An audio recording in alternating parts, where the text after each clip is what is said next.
అందరికీ నమస్కారం అండి. మనకు జ్యోతిష్యంలో రకరకాల పద్ధతులు ఉన్నాయి. ఎందుకంటే పరాశర పద్ధతి అందరికీ తెలిసిందే, జైమిని పద్ధతి అని ఇంకోటి ఉంది, అలాగే కృష్ణమూర్తి పద్ధతి అని ఒకటి ఉంది. దాన్ని ఎక్కువగా కేపీ అని వ్యవహరిస్తూ ఉంటారు. ఇప్పుడు కేపీ గురించి తెలుసుకోవడానికి మనకి దగ్గరికి ఒక గురువుగారు వచ్చారు. ఆయన ఏంటంటే ప్రొఫెసర్ మాధవపెద్ది కాళిదాస్ గారు. కేపీ అస్ట్రాలజీలో ఆయన నిష్ణాతులని చెప్పాల్సి వస్తుంది. అందుకని అసలు ఈ జ్యోతిష పద్ధతి ఏంటి, పరాశర పద్ధతి, దీనికి కొన్ని తేడా ఏంటి, ఈ వివరాలు తెలుసుకుందాం. నమస్కారం కాళిదాస్ గారు. నమస్కారం అండి. సార్, కేపీ పద్ధతి, కృష్ణమూర్తి పద్ధతి అంటూ ఉంటారు. అసలు కేపీ పద్ధతి ప్రత్యేకంగా ఎందుకు పుట్టింది చెప్తాను. ముందుగా నాకు ఈ అవకాశం ఇచ్చిన మీ ఛానల్కి మీకు కృతజ్ఞతలు, ముదావాహం. ఇది ఒక మంచి టాపిక్ మీరు ఎన్నుకున్నారు. ఎందుకంటే ఈరోజు జ్యోతిష్యంలో మీరు చెప్పినట్లు ఏదైతే స్టాండర్డ్ ఒరిజినల్ది ఉందో పరాశర పద్ధతి, అవును, అది మూలం ఏ పద్ధతికైనా అందులోంచే వచ్చే. కేపీ కేపీ అంటే కృష్ణమూర్తి పద్ధతి అంటారు. వారు కనుక్కున్న పద్ధతి అన్నమాట ఇది. సో దాన్ని అనుసరించి నేను మనకి ఉన్న సమయంలో వివరించడానికి ప్రయత్నిస్తారు. మీరు అన్నట్లు అసలు ఎందుకు పుట్టింది ఏమిటి అంటే, కృష్ణమూర్తి గారు ఆయన సాంప్రదాయ అయ్యంగార్ కుటుంబానికి, తమిళనాడుకి చెందినవారు. వారు మైనింగ్ ఇంజనీర్ ఒరిజినల్గా. అయితే వారికి చాలా చిన్నప్పటి నుంచే జ్యోతిష్య శాస్త్రం మీద విపరీతం మక్కువ. అసలు ఎలా ఫలిస్తుంది, భవిష్యత్తుని ఎలా చెప్పచ్చు, ఏ మేరకు చెప్పచ్చు. ఎందుకంటే భగవంతుడి సృష్టి, భగవంతుడి శక్తే. మానవులకి ఎక్కడో ఒకడ పరిమితం ఉంటుంది, అందులో ఎటువంటి డౌట్ లేదు. అంటే టు వాట్ ఎక్స్టెంట్ మనం వెళ్ళగలము అన్న దాని మీద ఆయన అలా పరిశోధన చేస్తూ ఉండగా ప్రధానంగా ఆయన మనస్సులోకి మెదిలింది లేదా ఉత్సుకత తెలుసుకోవాలి అన్నది, కవల పిల్లలు పుట్టేటప్పుడు మనందరికీ తెలుసు, కవల పిల్లలు 1 నిమిషం, 2 నిమిషాలు, 5 నిమిషాలు, 6 నిమిషాలు, అంటే రమారమి 1-2 నిమిషాల నుంచి 10-15 నిమిషాలు, అంతకన్నా ఎక్కువ ఉండదు సామాన్యంగా. ఈ వ్యవధిలో కవల పిల్లలు పుడతారు, అందరికీ తెలిసిందే. మరి వాళ్ళ జాతక చక్రం పుట్టిన సమయం వెయ్యాలి అంటే వేస్తున్నాం. ఇప్పుడు ఏమొస్తుంది ప్రశ్న, అలా వేసినప్పుడు తక్కువ వ్యవధి ఉన్నప్పుడు లేదా యావరేజ్, ఇందాక నేను చెప్పినట్లు 1-2 నిమిషాల నుంచి 15, యావరేజ్ చూడండి, 2 + 15/2 అంటే దాదాపు 7-8 నిమిషాలు. అవును. ఈ కాల వ్యవధిలో తేడా ఎక్కడొస్తుంది?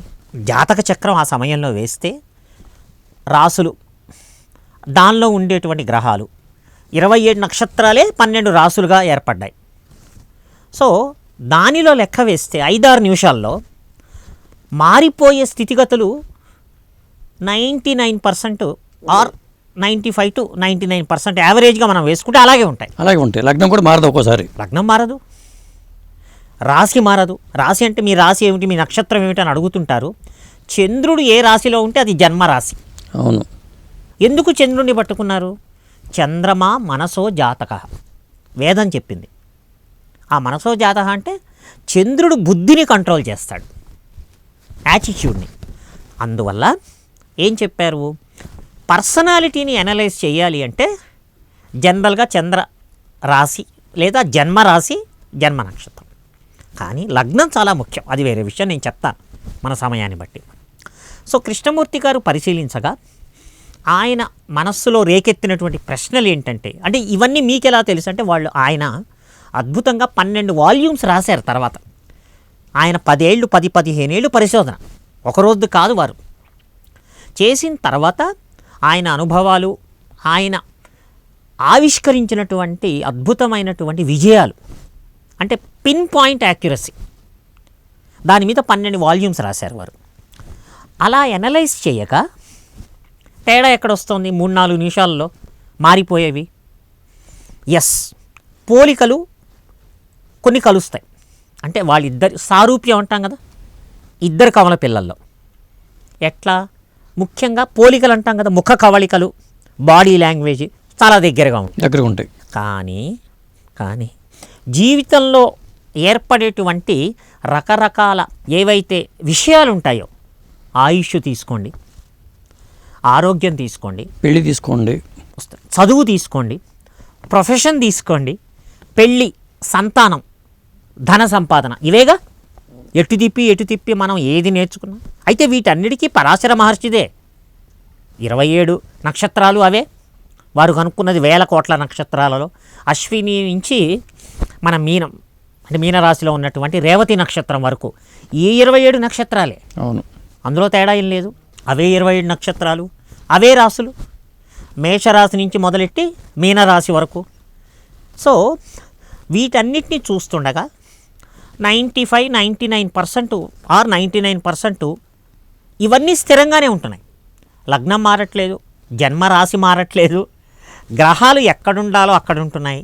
అలాంటప్పుడు 100% ఈ 12 భావాలు ఏవైతే ఉంటాయో, భావాలంటే ఏమిటో కృష్ణమూర్తి గారు చేసిన పరిశోధన చెప్తాను నేను.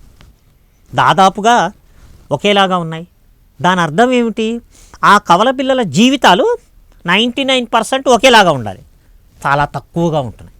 అవును, వాళ్ళ అభిరుచులు వేరేగా ఉంటున్నాయి, వాళ్ళకొచ్చే టాలెంట్స్ వేరేగా ఉంటున్నాయి, వాళ్ళు అనుభవించే పురాకృత ప్రారంధ కర్మలు అలాగే ఉంటున్నాయి, చదువులు కూడా తేడా ఉంటున్నాయి. మరి ఏది నిజం? జ్యోతిష్య శాస్త్రం అబద్ధమా? కాదే. లేకపోతే వాళ్ళ పుట్టుక తప్ప? పుట్టుక కళ్ళెదురుగా జరిగింది కాబట్టి 4-5 నిమిషాల్లో వాళ్ళు తేడాతో పుట్టారు అన్నది 100% నిజం. మరి అలాంటప్పుడు ప్రశ్న వస్తుంది, జాతకం ద్వారా చూస్తే ఒకేలాగా ఉంటాయి జాతక చక్రాలు. మరి వాళ్ళ జీవన విధానం ఒక్క మాటలో చెప్పాలంటే పుట్టుక నుంచి డెత్ వరకు ఈజీగా 30-40% తేడాలున్నవి కొన్ని వందల వేల జాతకాల్లో ఉంటాయి. తేడా ఎక్కడొచ్చింది? ఇంకా దాని మీద పరిశోధన మొదలెట్టారు వారు. ఇక్కడ మనం చెప్పుకోవాల్సింది ఏంటంటే, ఇటువంటి ప్రత్యేకమైనటువంటి ఒక అంశాన్ని సాధిస్తున్నా దాని మీద పరిశోధన చేస్తున్న దైవకృప అవసరం. వారికి కంచి పెదస్వాముల వారు చంద్రశేఖరేంద్ర సరస్వతి స్వామి వారు దర్శనానికి వెళ్తే, అంటే వాళ్ళ అబ్బాయి హరిహరన్ గారు చెప్పిన విశేషాలు నాకు మెడ్రాస్లో. ఆయన ప్రత్యేకంగా మహానుభావులు, ఈయన జన్మ ఎందుకు వచ్చింది చూడంగానే వారికి అర్థమవుతుంది కదా. దగ్గరికి పిలిచి ఆశీస్సులు ఇచ్చి వారికి కొంత మంత్రోపదేశం అది ఇచ్చి ఒక మరకత ఉచ్చిష్ట గణపతి యొక్క విగ్రహం లాంటిది ఇచ్చి చేసుకోమన్నారు. చేసుకున్న తర్వాత వారికి స్వప్న సాక్షాత్కారం కూడా అయింది ఉచ్చిష్ట గణపతిది. సో ఇటువంటి ప్రత్యేకమైన విద్యలు ఆంగ్ల భాషలో మాట్లాడాలంటే అకౌల్టిక్ సైన్సెస్ అంటారు. ఇవి ప్రత్యేకమైనవి, చాలా అనుష్ఠాన బలంతో లేదా పూర్వజన్మలో చేసుకున్నటువంటి గొప్ప యోగం ఏదైతే ఉంటుందో అది ముందు జన్మలకి క్యారీ ఫార్వర్డ్ అవుతుంది. మనకు తెలుసు కర్మలు ఆగామి, సంచితము, ప్రారంధము. సో అలా, లేదా కొంచెం టెక్నికల్ వర్డ్ మాట్లాడితే అక్కడ యోగ భ్రష్టత్వం అయ్యి, అంటే ఒక యోగాన్ని సాధించి ఇంకా జీవుడి ఆయుష్ అయిపోయిన తర్వాత ఆ పుణ్యం ఏదైతే ఉంటుందో, మనం విత్తనం వేస్తే ఎలా అయితే ఒక చెట్టో పండు కాసినట్టు వచ్చే జన్మలో ప్రతిఫలిస్తుంది. అలా ఈ మహానుభావుడిది వచ్చే జన్మలో ఫలించింది. ఎందుకంటే వీళ్ళందరూ ఇచ్చిన ఆశీస్సుల వల్ల. అప్పుడు ఫైనల్గా వారు 1951లో వారికి కొన్ని ప్రత్యేకమైనటువంటి రహస్యాలు గోచరించాయి. వారి దగ్గర శాంపుల్గా ఉన్నటువంటి పుట్టిన టైములు ఉంటాయి కదా, వారు పరిశోధించినటువంటి అంశాలని పోలుస్తూ చూస్తే వారికి కొన్ని ప్రత్యేకమైన రహస్యాలు కనపడ్డాయి. ఇందాక మీరు స్టార్టింగ్లో చెప్పారు రకరకాల పద్ధతులు ఉన్నాయి. స్టాండర్డ్ పరాశరమే, 9 గ్రహాలు, వాటి స్వభావాలు మారవు. 12 రాసులు, అందులో జలతత్వ రాసులు, వాయుతత్వ రాసులు, అగ్నితత్వ అవి మారవు. తర్వాత తేడా ఎక్కడొచ్చింది అన్నది వారు కనుక్కున్నారు. వారు కనుక్కున్నది 2-3 రకాలుగా చెప్పాలి. మనకి ఒక ఎపిసోడ్లో సరిపోదు, బట్ మనకున్న సమయాన్ని బట్టి మనం వీళ్ళు డిస్కస్. మీరు డైరెక్ట్గా ఆయన కలిసారా? లేదండి, వారు 74లో పరండి. ఓకే. అసలు నేను ఈ కేపీ పద్ధతిలోకి ఎలా వచ్చాను అన్నది అది చెప్పండి. అది ముఖ్యం. మా నాన్నగారు చాలా ఎర్లీగా పోయారు, 50-52 ఏళ్ళకి పోతే. అప్పటికి నేను ఇండియన్ ఎయిర్ ఫోర్స్లో ఏరోనాటికల్ ఇంజనీర్గా ఉన్నాను, మేజర్ ర్యాంక్లో. సరే, అందులోంచి బయటకు వచ్చి తల్లిని తమ్ముడిని చూసుకోవాల్సి వచ్చింది. మాటల సందర్భంలో నాకు ఈ సైన్సెస్ మీద మొదటి నుంచి, పురాణాల మీద, రామాయణ భారతాల మీద చాలా విపరీతమైనటువంటి మక్కువ, అవగాహన. సో అప్పుడు ఒకసారి సందర్భంలో అమ్మ అన్నది, అరే అంటే మేనత్త మేనమావ పిల్లలే. ఇప్పుడు భువనచంద్ర గారు కూడా దాంట్లోనే ఆయన ఎయిర్మెన్గా ఉన్నారని విన్నాను నేను. భువనచంద్ర గారు కలవలేదు. మా అమ్మ చెప్పిందంటే మా అమ్మమ్మ గారు చెప్పింది మంచి జాతకం, అందువల్ల అది చూసుకుంటారు కదా ఎంత మేనత్త మేనమావ పిల్లలు అయినప్పటికీ. మరి ఇలా అర్ధాంతరంగా మరీ కొంచెం చిన్న వయసేగా ఎలా అయింది అంటే నాకు డౌట్ వచ్చింది, ఎందుకు తేడా వచ్చింది. సరే అక్కడి నుంచే మొదలెడదాం. ఇట్ వాజ్ అరౌండ్ 97లో జ్యోతిష్య శాస్త్రం మీద ఒక రకమైన పరిశోధన మొదలెట్టారు. పెద్ద ప్రత్యేకంగా ఆ రోజుల్లో జ్యోతిష్యం చెప్పబడును లేదా ఇప్పటిలాగా ఆన్లైన్ క్లాసెస్ ఇన్ని సువిధాలు లేవు అప్పుడు. అవును, ఇన్ని మార్గాలు లేవు. ఎవరైనా గురువు గారు దొరికితే వారి ద్వారా నేర్చుకోవటము.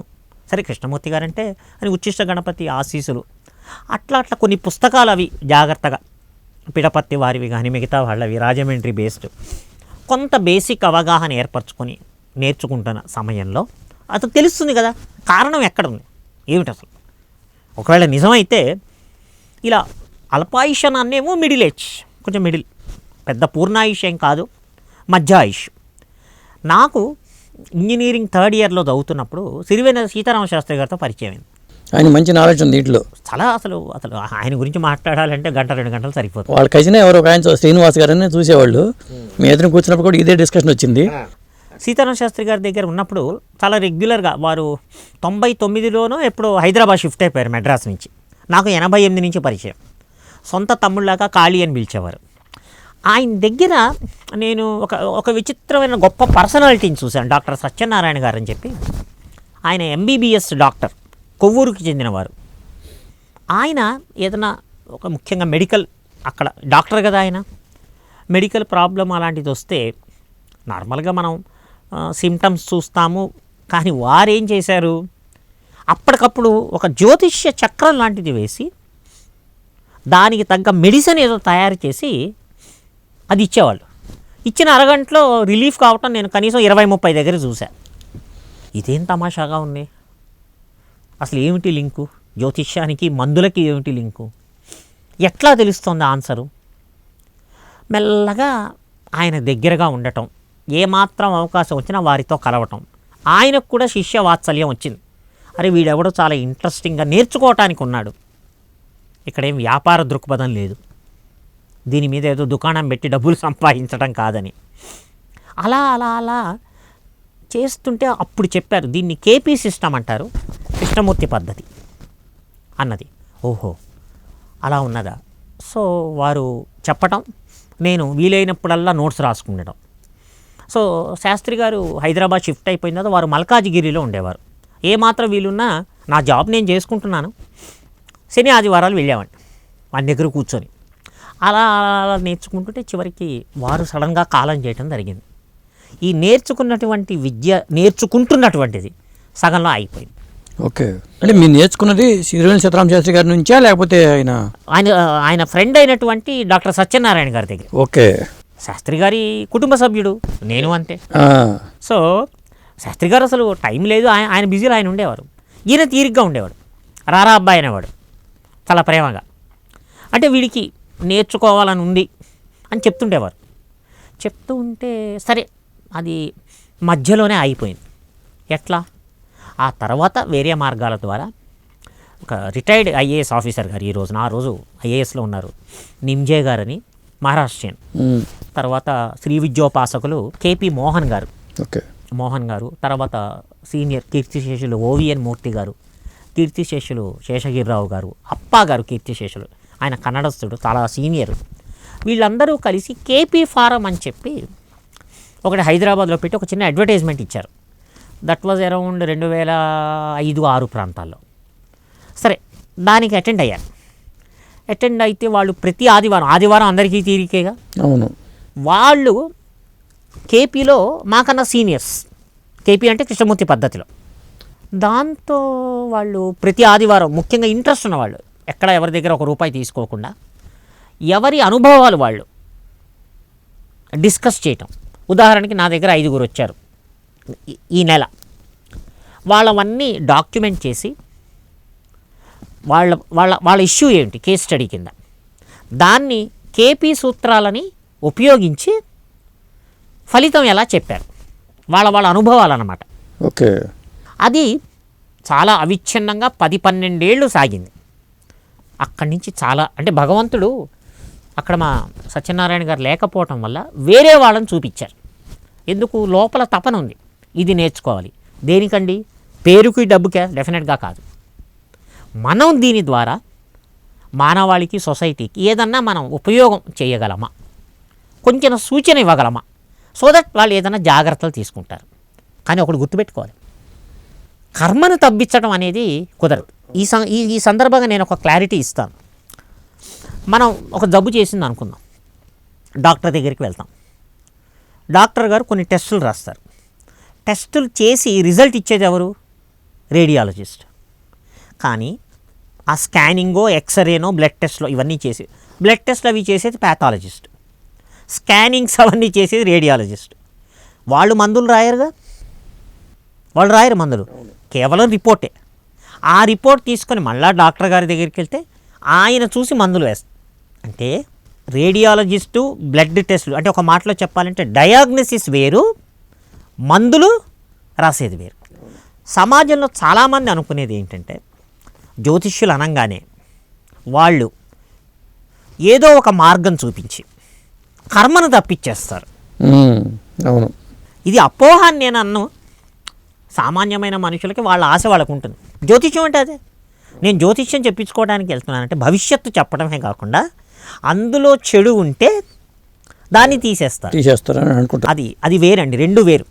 రేడియాలజీ వేరు, డయాగ్నోసిస్ వేరు, ట్రీట్మెంట్ వేరు. అవును, దానికి అది వేరు. పరిహారాలు అది కర్మఫలాన్ని బట్టి మహానుభావులు, గురువుల రూపంలో ఉన్నవారు, ఇంకా కొంచెం డీప్గా మాట్లాడాలంటే అనుష్ఠాన బలం ఉన్నవారు, సాధనా బలం ఉన్నవారు, తపోబలం ఉన్నవారు, అటువంటి వాళ్ళు ఎంతవరకు వాళ్ళు మాత్రమే నీకు కొంతవరకు సహాయం చేయగలరు, పరిహారం చెప్పి దాని తీవ్రత తగ్గించగలరు. అదే పూర్తిగా అవ్వదు. ఎందుకంటే కర్మలలో దృఢకర్మ, అదృఢకర్మ అని ఉంటుంది. అవును, అదృఢకర్మ పరిహారాలు చిన్న చిన్న వాటితో పోతుంది.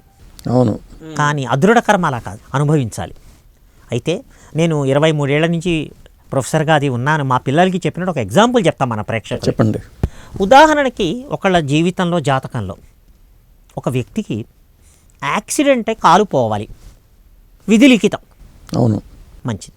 కానీ ఆ వ్యక్తికి తెలుసో తెలియకో, ఇది తెలియకపోవచ్చు, కానీ భగవంతుడిని నమ్ముకొని ఉంటాడు వాడు. లేదా కలియుగంలో భగవంతుడు కన్నా సద్గురువు గొప్పవాడు. దత్తాత్రేయ పరంపర శాస్త్రాలన్నీ చెబుతున్నాయి. పరిపూర్ణంగా నమ్మినవాడు ఉంటాడు. అంటే ఏమవుతుంది? భగవంతుడు దిగొచ్చి హామ్ అని చెప్పి పర్ఫెక్ట్గా నీ కర్మ మొత్తం తుడిచేస్తాడా? అలా ఉండదు. యాక్సిడెంట్ అవుతుంది, ఎందుకంటే కర్మలో ఉంది. కానీ కాలు తీసేసేంత విషమ పరిస్థితి కాకుండా 2-3 ఫ్రాక్చర్స్తో నువ్వు బయటపడి ఓ 2 నెలల్లో 3 నెలల్లో బెడ్ రెస్ట్ నుండి మెల్లగా బయటకు వస్తావు. అంతే. అది భగవంతుడి కృప. భగవంతుడు నమ్మని వాడు, నేనే తెలివిగలవాడిని, నాకే అన్నీ వచ్చు, ఇట్లాంటి నమ్మకమో అహంకారమో రకరకాలు ఉంటారు మనుషులు. అవును, వాళ్ళకి వాళ్ళ కర్మకు వదిలేయటమే. సో అదన్నమాట రహస్యం. కర్మని జ్యోతిష్య శాస్త్రం వాళ్ళు కొంతవరకు సజెషన్స్ ఇవ్వగలరు. అయితే అందులో ఇందాక చెప్పినట్లు జీవితానుభవము, అనుష్ఠాన బలము, శాస్త్ర పరిజ్ఞానం ఉన్నవాళ్ళు, ఈ మహానుభావులు వాళ్ళు చెప్పేవి, వాళ్ళు సజెస్ట్ చేసేవి ఏవైతే ఉంటాయో దాని ద్వారా మనం అనుభవించే కర్మ యొక్క తీవ్రత తగ్గుతుంది. అవును, అది ముఖ్యం. సరే, మనం కృష్ణమూర్తి గారి దగ్గరికి వద్దాం. సరే, ఈ కవల పిల్లలది ఆయన దేశమంతా తిరిగి ఆ రోజుల్లో కూడా 1946-47 ప్రాంతాల్లో, ముఖ్యంగా రామన్ లాంటి వాళ్ళు చాలా ఫేమస్. అవును, ఒక పెద్ద బెంగళూరులో బహిరంగ సభలో వారు అడిగితే ఆన్సర్ రాలా స్టేజ్ మీద. ఇంకా మాట్లాడితే కోపం చేసి గెటౌట్ అన్నట్టు మాట్లాడారు. ఇంకా అనవసరం మనుషులతో అనుకొని ఆయన భగవంతుడిని నమ్ముకొని 1950 రామన్ గారు, మిగతా వాళ్ళు ఎంటర్టైన్ చేయలే కృష్ణమూర్తి గారిని. ఏం మాట్లాడుతున్నావు అంటే ఇప్పుడు ఆయన ఒక పాయింట్ పట్టుకున్నాడు. కవల పిల్లలు 3-4 నిమిషాల తేడాలతో వచ్చిన వాళ్ళలో ఎక్కడ తేడా వస్తుంది మీరు చెప్పండి. నేను చాలా మంది చూసా, ఏ కవల పిల్లల జాతకాలు ఒకలా లేవు. ఒక ఆవిడకి ఎప్పుడో పెళ్ళి అయిపోతే జాతకాలు ఒకేలాగా ఉంటాయి, జీవితాలు ఒకలాగా లేవు, చదువులు ఒకలాగా లేవు. పెళ్లి కాకుండా ఉన్న ఇప్పటికే ఉన్నారు. ఆవిడ సిస్టర్కి పెళ్ళి అయిపోయి బ్రహ్మాండంగా సెటిల్ అయిపోయారు. ఇట్లా చాలామంది చూశాను. కమల పిల్లల జాతకాలు ఒకలాగా లేవు. మరి ఎకరాల వేదవ్యాస గారు కమల పిల్లల జాతకాలు కొంత సారూప్యంగా ఉంటాయని చెప్పారు కానీ రాశారు కానీ మనకే తెలుసు కదా. అదే ఇప్పుడు కమల పిల్లలు చూడటానికి పోలికలు ఒక్కలాగా ఉంటాయి, అలాగే ఉంటాయి, కొన్ని కలుస్తాయి కానీ అన్నీ కలవవు. కానీ జాతక చక్రం చూస్తే 3-4 నిమిషాల్లో కాబట్టి 90% కన్నా ఎక్కువ మందిది ఒకేలాగా ఉంటుంది. అవును. మరి ఎక్కడ తేడా ఉంది? వాళ్ళ పుట్టుక తేడా లేదు, వాళ్ళు పుట్టారు 4 నిమిషాల తేడాతో. మరి జాతకాలు ఒకేలాగా ఉన్నాయి, మరి ఇద్దరి జీవితం ఒకేలాగా ఉండాలిగా. అవును. లేదు, ఏది నిజం ఏది అబద్ధం. ఒకటి నిజమైతే ఇంకోటి అబద్ధం అవ్వాలి, ఒకటి అబద్ధం అయితే ఇంకోటి నిజం అవ్వాలి. కానీ రెండూ నిజమే. కమల పిల్లలు 4-5 నిమిషాల తేడాతో పుట్టటము నిజమే, వాళ్ళ జాతక చక్రం ఒకలాగా ఉన్నది నిజమే, కానీ జీవితాలు వేరేగా ఉన్నాయి. ఈ రహస్యం, ఈ మర్మం బయటకు రావాలి. ఇది మహానుభావుడు కృష్ణమూర్తి గారు, కేఎస్కే అంటారు వారి శిష్యులు, వారు ప్రొఫెసర్ కేఎస్ కృష్ణమూర్తి గారు, ఆయన సాల్వ్ చేశాడండి. అంటే ఏ రూపంలో ఆయన చేశాడు దీన్ని చెప్తాం. ఆయన ఏం కనుక్కున్నాడంటేనండి 2-3 కనుక్కున్నారు. మొదటిది వెస్ట్రన్ ఆస్ట్రాలజీలో ఫ్లాసిడియస్ పద్ధతి ప్రకారము ముందు ఆయన భావ విభజన చేశాడు, కస్పని కనుక్కున్నాడు. 12 రాసులు ఉన్నాయి కదండి. అవును. కొంచెం టెక్నికల్గా ఉంటుంది, సామాన్య ప్రేక్షకులకి అర్థమవుతుంది. ఇప్పుడు భావచక్రం చూస్తున్నారు, ఇప్పుడు రాశిచక్రం చూస్తున్నారు. భావచక్రమే ముఖ్యం. సో వారు ఏం చేశారు, ప్రధానంగా ఇక్కడ బేసికలీ ఇంజనీరు, అక్కడ అనుష్ఠాన బలం ఉన్నది అంటే దానికే పుట్టారు ఆయన. అదే. సో ఆ జన్మ సాఫల్యం అంటారు కదా ఆయన. అవును. సో ఆయన కనుక్కున్నవి 2-3 అంశాలు. ఒకటి, ఈ ప్లాసిడస్ సిద్ధాంతాన్ని అనుసరించి భావాలు వేరు రాసులు వేరు అని కనుక్కున్నాడు. ఎగ్జాంపుల్ చెప్తాను, ఎందుకంటే నేను ప్రొఫెసర్ని కాబట్టి ఊరినే క్లాస్లో పాఠం చెప్తే కుదరదు, ఓ మంచి ఎగ్జాంపుల్ చెప్పాలి. And I'm known for examples. నా 24 ఏళ్ల టీచింగ్ ఎక్స్పీరియన్స్లో చాలా కాలేజెస్ తెలుసు, కాళిదాస్ చెప్తే మంచి ఎగ్జాంపుల్స్ ఇస్తారు అర్థమయ్యేటట్టు అని చెప్పి. ఇప్పుడు ఉదాహరణకి ఈ సమయంలో మన ఎదురుగా ఒక బిడ్డ పుట్టాడు అనుకుందాం. ఈ టైంలో ఉదాహరణకి చూడండి, ఇప్పుడు టైము 6:56 అయింది. ఓకే, 6:56 29వ తారీఖు. ఈ స్పేస్లో ఒక బిడ్డ పుట్టాడు. పుట్టిన ప్రదేశం నుంచి స్ట్రెయిట్గా ఒక లైన్ గీస్తే తూర్పు దిక్కున భూమి తిరుగుతోంది. అవును. నక్షత్ర రాసులు తిరుగుతున్నాయి. ఇవే రాసులు కదా. అవును. పరాశర మహర్షి ఇచ్చిన భిక్ష మనకందరికీ, అందులో తేడా లేదు. అవును. మేషం దగ్గర నుంచి మనం లెక్క, మేషం మొదటిది అనుకుంటున్నాము, మీనం చివరిది. అంటే భూమి ఇలా తిరుగుతోంది. ఇక్కడి నుంచి మనం స్ట్రెయిట్ లైన్ అంటే 90 డిగ్రీస్లో రాస్తే తూర్పు దిక్కున తిరుగుతున్నటువంటి ఏదో ఒక రాశిలో కలుస్తుంది కదా, దాన్ని లగ్నం అంటారు. అవును. లగ్నం అయింది అంటే కలిసింది అని. ఈ అర్థం కూడా చాలామందికి తెలియదు. సో అది 12 రాసుల్లో ఏదైనా రావచ్చు. అవును. సో ఉదాహరణకి నాదే తీసుకోండి. నేను పుట్టిన తేదీ నాడు, పుట్టిన సంవత్సరం నాడు గుంటూరులో పుట్టాను. పొద్దున మా అమ్మమ్మ చెప్పింది, అరే 10:55 రా అని చెప్పి. సరే, ఈ 10:55కి ఏమిటి లగ్నం? వృషభ రాశిలో ఉన్నది. ఓకే. సాంప్రదాయ పద్ధతిలో పరాశరం దాంట్లో ఓకేనండి వృషభ లగ్నం అంటారు. కానీ కృష్ణమూర్తి గారు ఏం కనుక్కున్నారంటే ఈ ఫ్లాసిడిస్ పద్ధతిని అనుసరించి ఈ లైన్ వెళ్ళి ప్రతి రాశి 30 డిగ్రీలే కదా ఎవరికైనా, ఏ పద్ధతి అన్నా కానివ్వండి. పరాశర మహర్షి ఇచ్చినటువంటి వారి శిష్యుడు ఘట్టోత్పలుడు వీళ్ళందరూ రాసినవే. సో అక్కడికి వెళ్ళి టచ్ అయితే అంటే లైన్ తీసుకెళ్ళి నాదే 22 డిగ్రీలకి టచ్ అయింది. ఓకే. 0 నుంచి 30 కదా ఏ రాశి అయినా. అంతేగా. ఈ లైన్ వెళ్ళి ఆ సమయంలో 22 డిగ్రీలు అంటే 30 డిగ్రీలలో 22 డిగ్రీలు అయిపోయాయి. అదే అర్థమైందండి? అవునవును అర్థమైంది. అంటే మీరు ప్రేక్షకులు అని చెప్పి అలా అంటున్నారు. అదే నాకు అర్థమైంది. సో అంటే 22 డిగ్రీలకి నేను జన్మించాను. అక్కడి నుంచి జన్మభావము, తనుభావము, లగ్నము మొదలైంది. అవును. అంటే 22 డిగ్రీలకి. ఈ 22 డిగ్రీ అంటే మినిట్స్ సెకండ్స్ ఉంటాయి, మనం 22 డిగ్రీలు లెక్కేసుకుందాం. సో ఆ 22 డిగ్రీల నుంచి మొదలయ్యి భావస్ఫుటం ఎక్కడైతే మొదలైందో ఆరంభ బిందువు స్టార్టింగ్ డిగ్రీస్. అవును. పక్కనున్నటువంటి మిథున రాశి ఉంటుందిగా. అవును. అందులో 16 డిగ్రీల వరకు ఉన్నది. అంతేగా మరి మ్యాథమెటికల్గా. అదే మ్యాథమెటికల్గా అంతే. అంటే వృషభ రాశిలో 22 డిగ్రీలకు మొదలైంది. వృషభ రాశిలోనే మొదలైంది కాబట్టి నా జన్మ లగ్నము వృషభము. అక్కడి నుంచి మ్యాథమెటికల్గా ఇలా చూస్తే డిగ్రీలు మిథున రాశి పక్కనే ఉన్నదిగా, అందులో 16-17 డిగ్రీల వరకు వ్యాపించి ఉన్నది. అదే అంటే 30 డిగ్రీలు వేసుకోవాలి కదా, 22 నుంచి 30 డిగ్రీల వరకు అటు వేసుకోవాలి. కాదు, వృషభ రాశిలో 22లో మొదలైంది, 30 డిగ్రీలకు అయిపోతుంది కదా. అంటే వృషభంలో 8 డిగ్రీలు, మిథునంలో 16 డిగ్రీలు, 16 డిగ్రీలు కలిపి 24 డిగ్రీలు. ఓకే.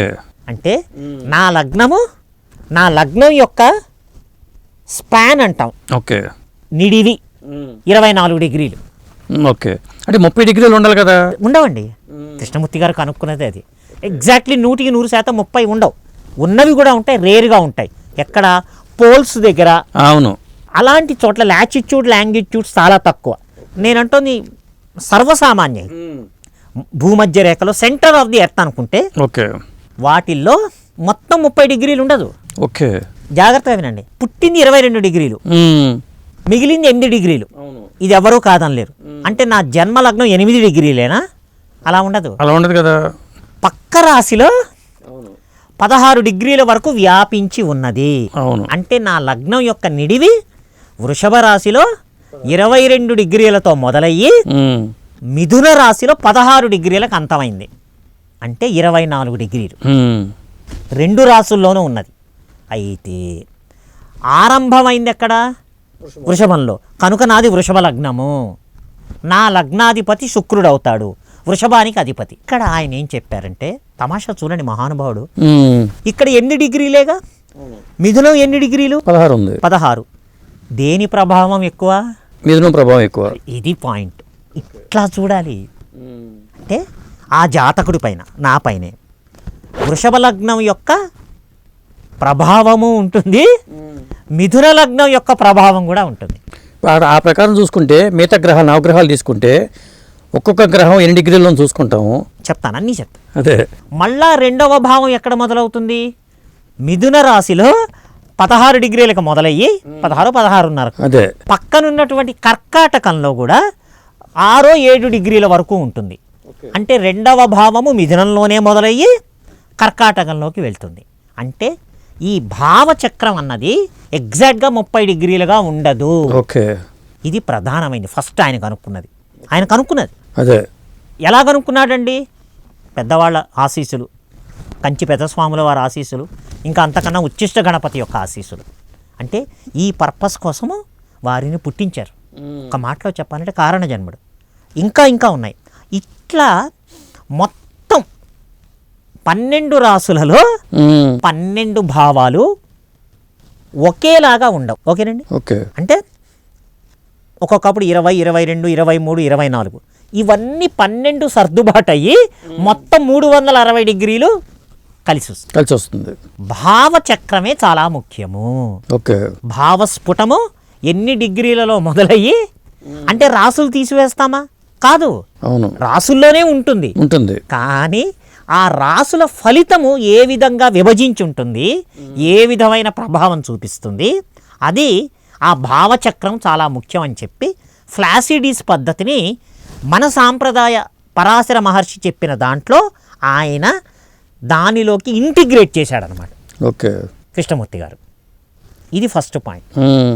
కానీ పరాశరుడికి మరి ఈ విషయం తెలియదా? ఎందుకు పరాశరుడు చేయలేదు అంటే ఒక రహస్యం ఉన్నదండి. ఫార్ములాలు వేరు. ఒకవేళ చేసినా ఇప్పటిలాగా మేమందరం సాఫ్ట్వేర్స్ వాడుతున్నాం. కృష్ణమూర్తి గారు అప్పుడు సాఫ్ట్వేరే లేదు, ఆయన మాన్యువల్గా చేశారు. పరాశర మహర్షికి సాఫ్ట్వేర్స్, ల్యాప్టాప్స్ అవసరమానండి? వారు సంకల్ప మాత్రం చేత చెప్పేస్తారు. జీవుడి యొక్క ఈ జన్మ కాదు, రాబోయే జన్మలు, పూర్వజన్మలు. మహర్షులు కదా. మా సీతారామ శాస్త్రి రాశాడు ఒక పాట, యోగులు సాగిన మార్గం ఇది, శాశ్వత శాంతుల స్వర్గం ఇది, వేదధ్వజ ఛాయలలో సాగిన భరతావని దిగ్విజయం ఇది అని రాశారు భారతదేశం గొప్పతనం గురించి. అలా వారి స్థాయి వేరు. మహర్షులు నిరంతరం వారికి మనోగోత్రంలో భగవంతుడు ఉంటాడు. ఈ విద్యని ఆయన అందించాడు. అయితే ఆ కాలం నుంచి కాలక్రమేణా ఇక్కడ దాకా వచ్చేటప్పటికి మన శక్తి సామర్థ్యాలు చాలా తక్కువ.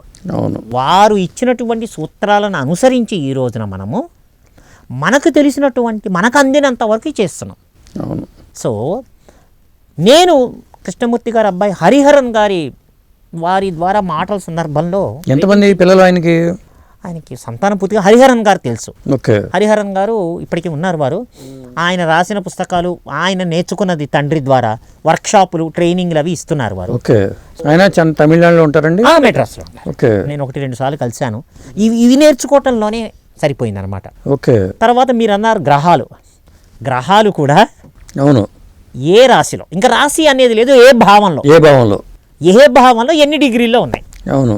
సో ఆయన ఎప్పుడు ఆ మ్యాథమెటికల్గా భావం ఎన్ని డిగ్రీలలో మొదలైంది, ఏ రాశుల్లో ఉన్నది. ఇక్కడ రాశి అంటే ఏంటండి? నక్షత్రమేగా. అంతేగా. మొదటిది మేషరాశి అంటున్నాం. మొదటి నక్షత్రం అశ్విని, భరణి.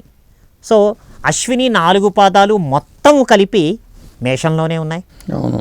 తర్వాత భరణిలో ఉంది, ఒక పాదం మృగశిర. ఇట్లా మొత్తం 12 రాశుల నక్షత్రాలే వచ్చాయి.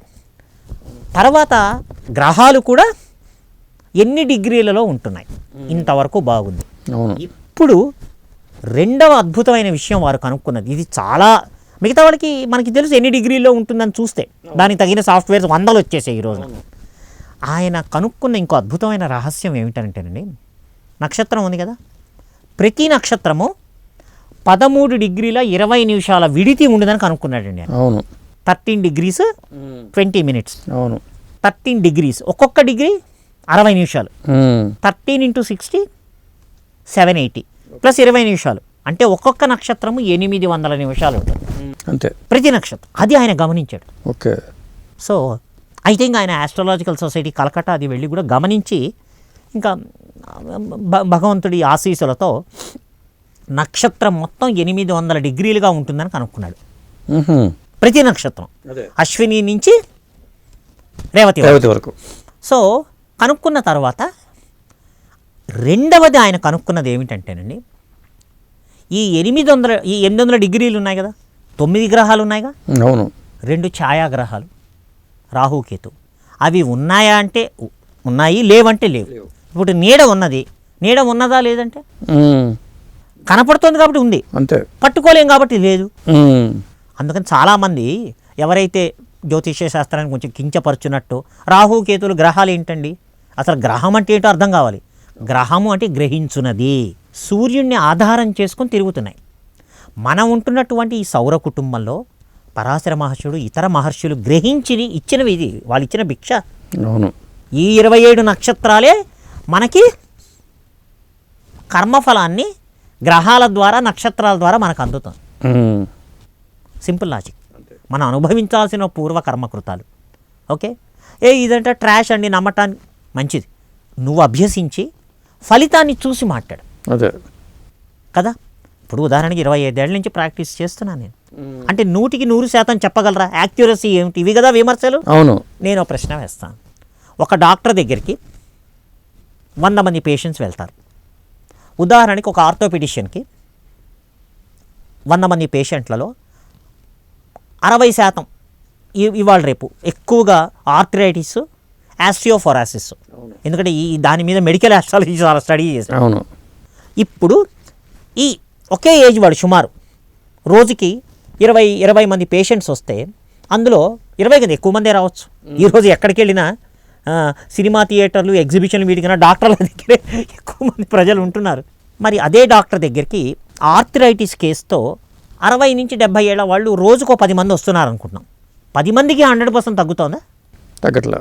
మరి అది సైన్సా? అవును. ఎందుకు? మరి ఏం ఎక్స్ప్లెయిన్ చేయగలరు? అంటే మిగతా వాటికి యాక్యురసీ ఏమిటి అంటే అడగకూడదా? మరి దీనికి యాక్యురసీ అంటే మానవ పరిజ్ఞానం ఎంతైనా కానీ. మీరు పరాశరం అనండి, జైమిని అనివ్వండి, నాడీ ఉంది, వశిష్ఠ నాడి, అగస్త్య నాడి, భృగునాడి, ఎన్నో ఉన్నాయి. శాస్త్రంలో ఎప్పుడు తప్పు లేదండి. దాన్ని అర్థం చేసుకొని అన్వయించి చెప్పగలిగే శాస్త్రవేత్తలో తేడా ఉంటుంది. అవును. ఇవి ఎవరైనా డబ్బు కోసం మహర్షి రాసి ఇచ్చిందా అండి? జైమిని మహర్షి ఏమన్నా డబ్బుల కోసం, పబ్లికేషన్స్ కోసం ఆయన ఏమన్నా ఇచ్చారా? కృష్ణమూర్తి గారు దానికోసం ఏమన్నానా? ఇలాంటి మహానుభావులు చాలామంది ఉన్నారు. అవును. సో మనం వ్యవస్థలో 100% అందరూ కరెక్టు, తప్పు, అందరూ తప్పు, అది తప్పే, తేడా ఉంటుంది. అవును. సో దేనికైనా లిమిటేషన్ ఉంటుందిగా. మరి దీనికి లిమిటేషన్ వద్దా? దీనికి లిమిటేషన్ ఉంటుంది. ఉమ్. ఇప్పుడు ఒక మాట అండి, అంటే జ్యోతిష్యుడుగానే చెప్తున్నాను, మొత్తం 100% అంతా చెప్పేసి పరిహారాలు చెప్పిచ్చేస్తే, కర్మ తప్పిచ్చేస్తే భగవంతుడు ఎందుకండి ఇంకా? అవును. మనిషి యొక్క లిమిటేషన్స్ ఉంటుందిగా. అదే. ఇక్కడ ఒక రహస్యం ఏమిటంటేనండి, జ్యోతిష్య శాస్త్రంలో ఈ జ్యోతిష్యం ద్వారా కానీ ఇంకొక ద్వారా కానీ ఉపశమనం కలిగే యోగం ఉంటేనే నువ్వు సరైన వాడి దగ్గరికి వెళ్తావు. ఇదో రహస్యం. ఎంతమంది ఒప్పుకున్నా ఒప్పుకోకపోయినా మనం డాక్టర్ల దగ్గరికే వెళ్తామండి. ఏమండి వాళ్ళ దగ్గరికి వెళ్ళాం తగ్గలేదు, ఇంకోళ్ళ దగ్గరికి వెళ్ళాం తగ్గలేదు, ఇంకోళ్ళు ఎవరో చెప్తారు నీకు తగ్గే యోగం ఉంటే, వీళ్ళెవరు కాదు, నువ్వు ఇంగ్లీష్ మందులు వద్దు, నాకు తెలిసిన మంచి హోమియోపతి ఆయన ఉన్నాడు, ఆయన దగ్గరికి వెళ్ళని ఒకటి చెప్తాడు, అవును. అక్కడ తగ్గుతుంది. లేదా రివర్స్, ఏమండి నేను చాలా ఏళ్ల నుంచి హోమియో పాటిస్తున్నానండి, పెద్ద తేడా రాదంటే, అలా కాదండి, హార్ట్ స్ట్రోక్ కానీ మిగతా వస్తే అవి అంత తొందరగా కావు, మీరు వెంటనే మంచి కార్డియాలజిస్ట్ దగ్గరికి వెళ్ళి యాంజియోగ్రామో 2D ఎకోనో చేయించుకోండి, ఒకవేళ బ్లాక్స్ ఉంటే స్టెంట్ వేసుకోండి, ఎక్కువ బ్లాక్స్ ఉంటే బైపాస్ చేయించుకోండి. అంటే నీకు తగ్గే యోగా ఉంటే ఏదో ఒక రూపం ద్వారా నీకు అవును ఒక సందేశం అందుతుంది. ఇది రహస్యం. ఇది జ్యోతిష్యం అనివ్వండి, వైద్యం అనివ్వండి, లేదా నీ పిల్లలు ఏ కాలేజీలో చదవాలి అంటే ఒక గైడెన్స్ అంటాం కదండి. ఈ గైడెన్స్ 2 రకాలుగా వస్తుంది. మాన్యువల్ గైడెన్స్ నీ మనుషుల ద్వారా, పరిచయస్తులు, స్నేహితులు, ఒకటి దైవం. సో మనం అట్లా అనాలి. అక్కడ అయితే మీరు అనొచ్చు, సార్ దాని మీద చాలా దోపిడీ జరుగుతోంది, వ్యాపారం జరుగుతుంది. ఎక్కడ జరగట్లేదండి. అవును. ఇప్పుడు డాక్టర్స్ మీద అందరూ అలా ఎందుకుంటారు? అంతేగా. కానీ లేదండి ఫలానా హాస్పిటల్లో ఫలానా వాళ్ళు అవసరం లేకుండా టెస్టులు రాస్తున్నారు, ఇది ఒక కామన్ విమర్శ. అవును. కానీ నా వ్యక్తిగతంగా చూసిన వాళ్ళలో ఎంతో అవసరమైతే తప్ప టెస్టులు అవసరం లేదని భరోసా, ధైర్యం ఇచ్చిన డాక్టర్స్ చాలామంది చూశాను నేను. ఓకే. చెయ్యెత్తి దండం పెట్టాలి. అంటే మన వ్యవస్థలో అందరూ చెడ్డవాళ్ళని అనకూడదు. అంటే ఇప్పుడు జ్యోతిషులు చెప్పే పరిహారాలు ఉంటాయండి, పరిహారాలు చేసేవాళ్ళు లక్షల్లో ఫీజు తీసుకుంటున్నారు, 1,00,000, 2,00,000, 3,00,000 అనేది ఒక విమర్శ ఉంది. విమర్శ ఏంటండి, జరుగుతోంది కూడా. అంటే ఇప్పుడు ఇందాక నేను చెప్పాను కదండి, మళ్ళా చెప్తాను, ఒక లాయర్ దగ్గరకో, ఒక పోలీస్ దగ్గరకో, వైద్యుడి దగ్గరకో, జ్యోతిష్యుడి దగ్గరకో ఏదైనా కష్టం ఉంటేనే వెళ్తారు కదండి. అవును. ఆ కష్టాన్ని బేస్ చేసుకొని ఒక కన్సల్టెన్సీ ఫీజు తీసుకోవడంలో తప్పులేదు. కానీ మీరు చెప్పినట్టు దోచేయటం ఉంది చూసారా, అది డెఫినెట్గా క్షమార్హం కాదు, తప్పది. అదే. అంటే ఏమవుతుందంటే అండి, ఒక 10 మందిలో 5-6 అలా ఉన్నారనుకోండి, మిగతా 5 మందికి చెడ్డ పేరు వస్తుంది, శాస్త్రానికి చెడ్డ పేరు వస్తుంది. ఇదంతా వ్యాపారం అనండి. కానీ మళ్ళా చెప్తున్నానండి, వ్యవస్థలో ఇంకా ఈ రోజున మనం బతికి ఒక సిస్టమ్ నడుస్తోంది అంటే అందరూ తప్పువాళ్ళు లేరండి, అందరూ దొంగలు కారు ఈ వ్యవస్థలో. అదే. అలాగని అందరూ చాలా గొప్పవాళ్ళు లేరు. ఇట్స్ ఎ కాంబినేషన్ అండి. అదే. అంటే మళ్ళా నీ పూర్వజన్మ కర్మలో ఆ రకంగా డబ్బు పోగొట్టుకోవాలని కర్మ ఉంటే పోగొట్టుకుంటారు. అందుకనే అండి మనము మనుష్యుల దగ్గరికి, వైద్యుల దగ్గరకో, లాయర్ల దగ్గరకో మన ఇతి బాధలు, మన కర్మలు తప్పించుకోవటానికి వెళ్తున్నా దైవం యొక్క స్మరణ, దైవం యొక్క ఆరాధన చేస్తూ పోతే మనల్ని కరెక్ట్ దేవలోకి నడిపిస్తుంది. ఇది గుర్తుపెట్టుకోవాలి. నేను జ్యోతిష్యుడి దగ్గరికి వెళ్తున్నాను కనుక దేవుడు అక్కర్లేదంటే దైవం ముందు ఎంతండి, మానవ మాత్రమేగా, డాక్టరు మానవ మాత్రుడే. ఆయనకున్న విజ్ఞానంతో ఒక డాక్టర్ పూర్తి స్థాయిలో దీన్ని ప్రొఫెషన్గా ఎంచుకోవచ్చు కదా, మళ్ళీ జాబ్ చేసుకుంటూ దీన్ని పార్ట్ టైం ఎందుకు పెట్టుకున్నారు? అంటే ఇప్పుడు వ్యక్తిగతంగా అండి, అవతల వాళ్ళ సమస్యలు, బాధలను ఆధారం చేసుకొని మొత్తం సంపాదించాలి అన్న ఆలోచన నాకు ఇష్టం లేదండి. ఓకే. భగవంతుడి ద్వారా ఒక విద్య అందింది. నిన్ననే ఒక కేసు వచ్చింది. 1 గంట సేపు ఎవరో ఒక ఆవిడ మాట్లాడింది. ఓకే. సరే వింటున్నాను, తోచినవి చెప్తున్నాను, అమ్మ రాసుకో అని చెప్పాను, వేరే ఊరు నుంచి. ఓకే. అదంతా అయిన తర్వాత ఓకే అమ్మా మరి నా కన్సల్టేషన్ ఫీజు ఏమన్నా ఉంటుందా అని అడగలేకపోయాను. ఓకే. సరేలే, ముందు ఆ సమస్య తగ్గని, అప్పుడు వాళ్ళే సంతోషంగా వాళ్ళే ఇస్తారు. ఓకే. అంటే ఆ వ్యాపారాత్మక ధోరణి నాకు మొదటి నుంచి లేదు. ఓకే. ఏమాత్రం లేదు. అంటే ఇప్పుడు నా దగ్గరకు అంటే ఆ ధోరణి లేకపోతే అసలు జ్యోతిష్యం రాదనుకుంటారని కూడా మా గురుగారు చెప్పేవారు. లేదండి, అలా కాదు, కొంచెం దక్షిణ అవసరం. నువ్వు ధర్మబద్ధంగా తీసుకోవాల్సింది తీసుకోవాలి కదా. ఏది ధర్మబద్ధం అన్నది మనిషికి మారుతుంది. ఉదాహరణకి నేను ఒక 500 1000 తీసుకుంటాను ఉదాహరణకి, ఇంకొకళ్ళు 5,000 తీసుకోవచ్చు. ఇందాక మీరు చెప్పిన 1,00,000 అవి డెఫినెట్గా వ్యాపారాత్మక. మీరు పరిహారాలు చేయరా? మీరు చేసుకుంటానండి, పరిహారాలు సూచిస్తారా వేరే వాళ్ళ దగ్గరికి వెళ్ళమని? లేదు, ఇప్పుడు మా గురువు గారు ఎవరైతే ఉన్నారో ఇంజనీరింగ్ కాలేజీలో, మాతృశ్రీ ఇంజనీరింగ్ కాలేజీలో చదివాను. మా టీకేవి రాఘవన్ గారు చాలా చాలా గొప్పవారు. భారత రామాయణ రహస్యాలు, వారు ఎన్నో దైవ స్తోత్రాల యొక్క ప్రత్యేకతలు తెలిపారు. సో మిగతా హోమ యజ్ఞయాగాదులు ఇవన్నీ చాలా పెద్దవి, దాని గురించి కూడా నేను చెప్తాను. ఇంకొక మహానుభావులు కేపీ ద్వారా పరిచయమైన వారు జ్యోతిష్య మహోపాధ్యాయ కీర్తిశేషులు విబిఎన్ శర్మ గారు. వాళ్ళు ఏ రోజు ఎక్కడ వ్యాపారాత్మకంగా లేరు. సో దైవ సంబంధిత స్తోత్రాలు అంటే మనం మామూలు ప్రార్థన వేరు, స్తోత్రం వేరు, ఒక మంత్రం వేరు. అవును, భగవంతుడికి వెళ్ళే అప్పీల్. ఇప్పుడు ఉదాహరణకి నాకు సమస్య వచ్చింది, నా స్థలాన్ని ఎవడో కబ్జా చేశాడు. మా ఇంటికి 4 ఇళ్ళ అవతల జిల్లా కలెక్టర్ ఉన్నాడు, పరిచయం ఉంది. వాళ్ళ ఇంటికి వెళ్ళి, సార్ ఇట్లా నా స్థలాన్ని కబ్జా చేశారండి, మీరు కొంచెం హెల్ప్ చేయాలంట. ఉదాహరణకి ఆయన ఏమంటారు, అయిపోతుందంటారా? అనరు. నువ్వు రేపు ఆఫీస్కి వచ్చి కంప్లైంట్ అప్లికేషన్ ఇవ్వ అంటారు. అవునా? ఇది అంతే. ఇలా విడమర్చి చెప్పేవాళ్ళు ఉండాలి. సో దైవాన్ని తండ్రి, అమ్మ, ఏమన్నా అమ్మవారు కానివ్వండి, స్వామి కానివ్వండి, శాక్తేయం కానివ్వండి, వైష్ణవం కానివ్వండి, గాణపత్యం కాని, ఇవన్నీ ఒకే పంచదారతో ఎన్నో స్వీట్లు చేయొచ్చుగా. ఒకటే దైవశక్తి రకరకాలుగా ఉంది. సో మామూలు ప్రార్థన కన్నా వ్యాస భగవానుడు, ఆదిశంకర భగవత్పాదులు, భగవత్ రామానుజాచార్యులు, పరాశర భట్ట, వీళ్ళందరూ మన కోసం గొప్ప గొప్ప స్పిరిచువల్ మెడిసిన్స్ ఇచ్చారండి. శాస్త్రాలలో, ఉపనిషత్తుల్లో, భారత రామాయణాలలో, భాగవతంలో, వీటిల్లో ఉదాహరణకి ఆడపిల్ల పెళ్ళి ఆలస్యం అవుతుంది, టెన్షనే కదా అమ్మా నాన్నలు. అవును. రుక్మిణీ కళ్యాణం చదవండి, అమ్మాయి చేత చదివించండి. అయితే ఈ రోజుల్లో మాకు తెలుగు రాదు, నమ్మకాలు లేవు, ఇలా అనేవాళ్ళు ఎక్కువ. పాపం కనీసం తల్లిదండ్రులు అన్న ఫలితాలు చాలా కనపడ్డాయి నాకు.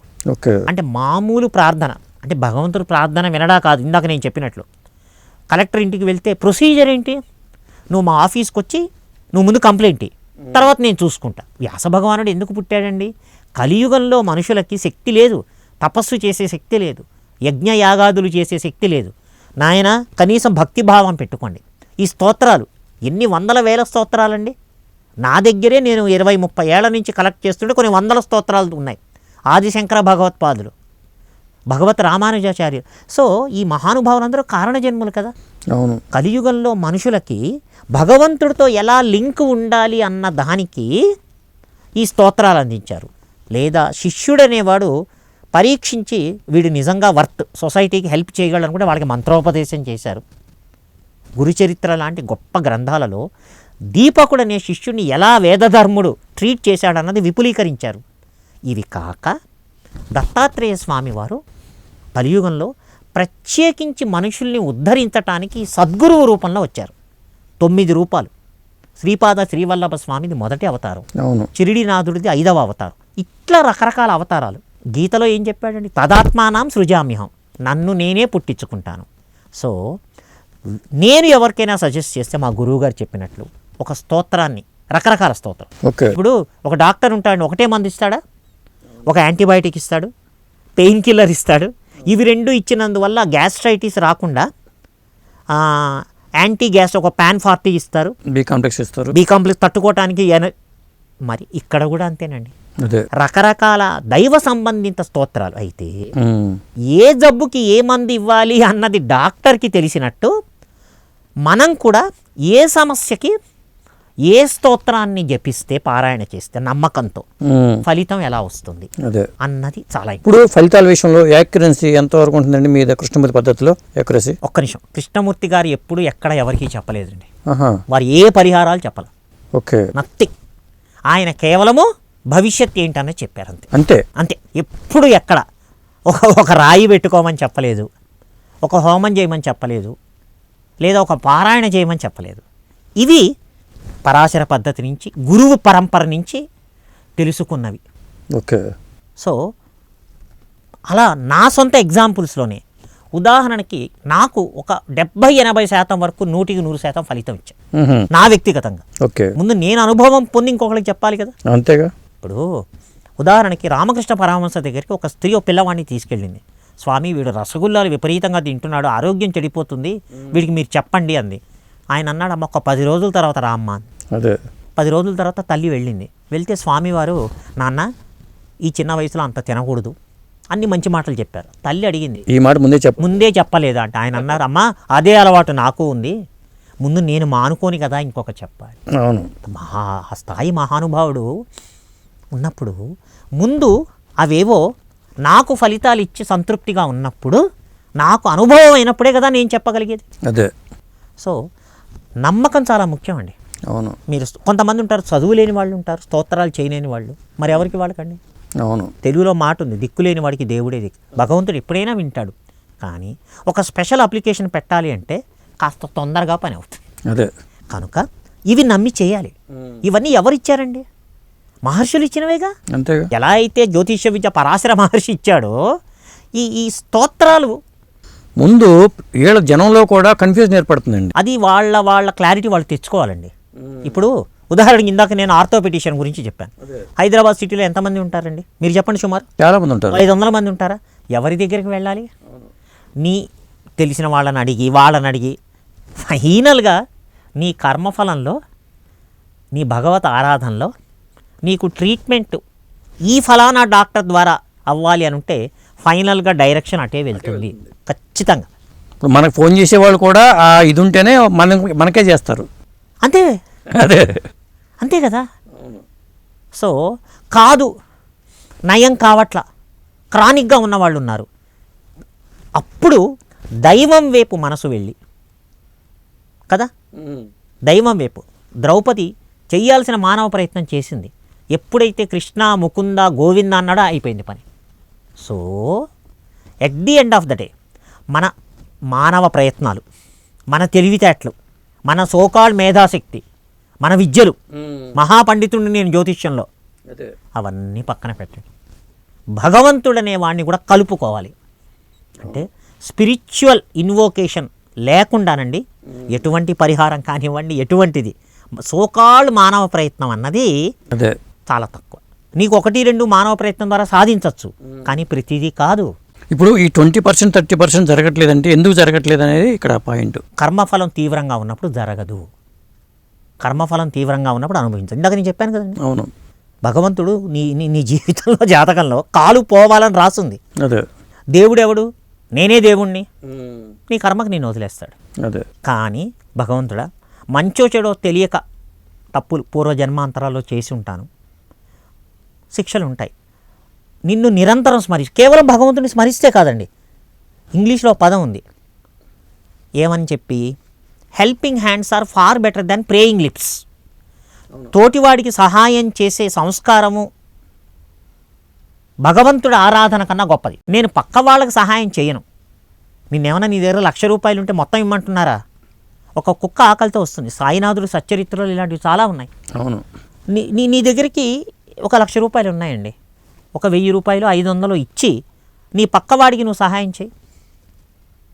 అలాంటి వాళ్ళకి ప్రత్యేకంగా దైవారాధన చెయ్యకపోయినా ఆ పుణ్యం తోడొస్తుంది. అయితే ఆ పుణ్యం ఈ జన్మలోనే ఫలిస్తుందా, వచ్చే జన్మకి ట్రాన్స్ఫర్ అవుతుందా అనేది ఆయన ఆలోచిస్తాడు. ఆపరేటింగ్ సిస్టమ్ ఎలా పనిచేస్తుంది అన్నది పరమాత్మ ఆలోచిస్తాడు. ఇప్పుడు కృష్ణమూర్తి గారి విషయానికి వచ్చేసరికండి చెప్తానండి. సో మనం ఏం చెప్పాము, ఈ 27 నక్షత్రాలలో 800 డిగ్రీలు ప్రతి నక్షత్రం. అవును. నో ఎక్సెప్షన్ ఆయన కనుక్కున్నది. రెండవది ఆయన ఏం కనుక్కున్నారంటే 9 గ్రహాలు ఉన్నాయిగా. అవును. రవి వాటెవర్ లిస్ట్ అందరికీ మినిమం తెలుసు, ఇంక్లూడింగ్ రాహు కేతు. ఈ 9 గ్రహాలు ఈ 800 డిగ్రీలని ప్రతి నక్షత్రంలో ఒక ప్రత్యేకమైన రేషియోలో యాంగిల్స్ కింద కంట్రోల్ చేస్తున్నాయని కనుక్కున్నాడు. ఓకే. అది ఏమిటి అన్నది ప్రత్యేకంగా బోర్డు మీద అంతా డ్రా చేసి చూపించాలి. ఈసారి అది మనం నెక్స్ట్ వీడియోలో మనం చేద్దాం, చూపిస్తాను అది. అలాగే రాహుకేతులకి ఉచ్చ స్థానాలు నీచ స్థానాలు పెట్టారా? చెప్తాను. సో అంటే ప్రతి నక్షత్రంలో దాని 13 degrees 20 minutesలో ఈ 9 గ్రహాలు ఉన్నాయి కదా, కొన్ని యాంగిల్స్లో 800 నిమిషాల యాంగిల్స్లో ఈ 9 గ్రహాలు దాన్ని పరిపాలిస్తున్నాయని కనుక్కున్నారు. పరిపాలించడం అంటే దాని ప్రభావం ఉంటుంది. అట్లా మొదటి నక్షత్రం అశ్విని, చివరి నక్షత్రం రేవతి. ఈ 27 నక్షత్రాలని ప్రతి నక్షత్రంలో 9 గ్రహాలు ఒక ప్రత్యేకమైనటువంటి యాంగిల్స్ కింద ఆధిపత్యాన్ని వహిస్తున్నాయి అన్నది ఒక గొప్ప రహస్యం కనుక్కున్నాడు. అలాంటి యాంగిల్స్ 249 ఉన్నాయి.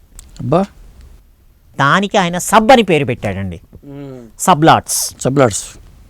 ఆ సబ్లాట్స్లో నక్షత్రము ఉంటుంది, గ్రహాలు ఉంటున్నాయి. అదే అంటే ఒక గ్రహము తన తోటి గ్రహాన్ని నక్షత్రాన్ని కాంబినేషన్ కింద చేసి కంట్రోల్ చేస్తుందని కనుక్కున్నాడు. ఇప్పుడు ప్రశ్న వచ్చింది మనం మొదటిది, కవల పిల్లలు. ఈ మొత్తం 360 డిగ్రీలు ఉన్నాయి కదండి, మేషరాశితో మొదలెడితే మీనం వరకు ఈ నక్షత్రాలేగా. ఈ 27 నక్షత్రాలన్నీ 249 డిగ్రీలలో ఒక్కొక్క గ్రహం చేతిలో ఉన్నదని కనుక్కున్నాడు ఆయన. ఓకే, దానికి సబ్స్ అని పేరు పెట్టాడు. ఇప్పుడు మనం వద్దాం, ఈ సబ్స్ దేనికి ఉంటాయండి? 12 భావాలకి ఉంటాయి, 9 గ్రహాలకి ఉంటాయి. వెరసి 21 సబ్స్. మళ్ళా చెప్తాను, అదే 12 భావాలు ఎక్కడ స్టార్ట్ అవుతున్నాయో, స్టార్టింగ్ డిగ్రీ ఉంటుంది కదా ప్రతి భావానికి, ఏదో ఒక సబ్లో ఉంటుందిగా. 249 డిగ్రీలలో ప్రతిసారి 9 గ్రహాలు. అంటే అశ్వినిలో 9 గ్రహాలు ఈక్వల్గా కాదు. ఇంకొంచెం డెప్త్కి వెళ్తే అశ్విని యొక్క అధిపతి ఎవరు? కేతు. మొదటి సబ్బు కేతుతో మొదలవుతుంది. ఓకే. అలాగే నెక్స్ట్ గ్రహము భరణి ఉంది. భరణికి అధిపతి ఎవరు? శుక్రుడు. శుక్రుడి సబ్తో మొదలవుతుంది. ఓకే. అది ఏ క్రమంలో ఉన్నది? దశలు ఉన్నాయి కదండి. అవును. దశలు ఎలా ఉన్నాయి? ఆ ఆర్డర్లో వస్తాయి. అవును. చంద్రుడి తర్వాత రాహు, ఇట్లా కాంబినేషన్స్ ఉన్నాయి కదా. ఆయన కనుక్కున్న 3వ రహస్యం ఏమిటంటే, ఈ దశలు ఏ గ్రహాల ఆర్డర్లో ఉన్నాయో ఫిక్స్డ్, అవి పరాశర నుంచే తీసుకున్నాడు. కానీ వాటి బిహేవియర్ ఎలా ఉంటుందన్నది గమనించాడు ఆయన. ఓకే. కలియుగంలో అంటే ద్వాపర యుగంలో, కృతయుగంలో, త్రేతాయుగంలో ఉన్నటువంటి ఫార్ములాలు వేరు. ఒక రహస్యం చెప్తాను. మనం పుట్టిన టైం అంటున్నాం. ఏమిటి పుట్టిన టైం? ఒక్కొక్కరు ఒక్కలాగా తీసుకుంటున్నారు. డాక్టర్స్ ఏం చేస్తున్నారు? బిడ్డని కొంచెం గిచ్చి ఏడ్చినప్పుడే పుట్టిన టైం అంటున్నారు. అవును. కృతయుగంలో భార్యాభర్తలు కలిసిన సమయం పుట్టిన టైం. ఇదొక ప్రత్యేకమైన రహస్యం. అవును. త్రేతాయుగంలో ప్రెగ్నెన్సీ కన్ఫామ్ అయిందే పుట్టిన టైం. ద్వాపర యుగంలో నొప్పులు మొదలైంది పుట్టిన టైం. ఓకే.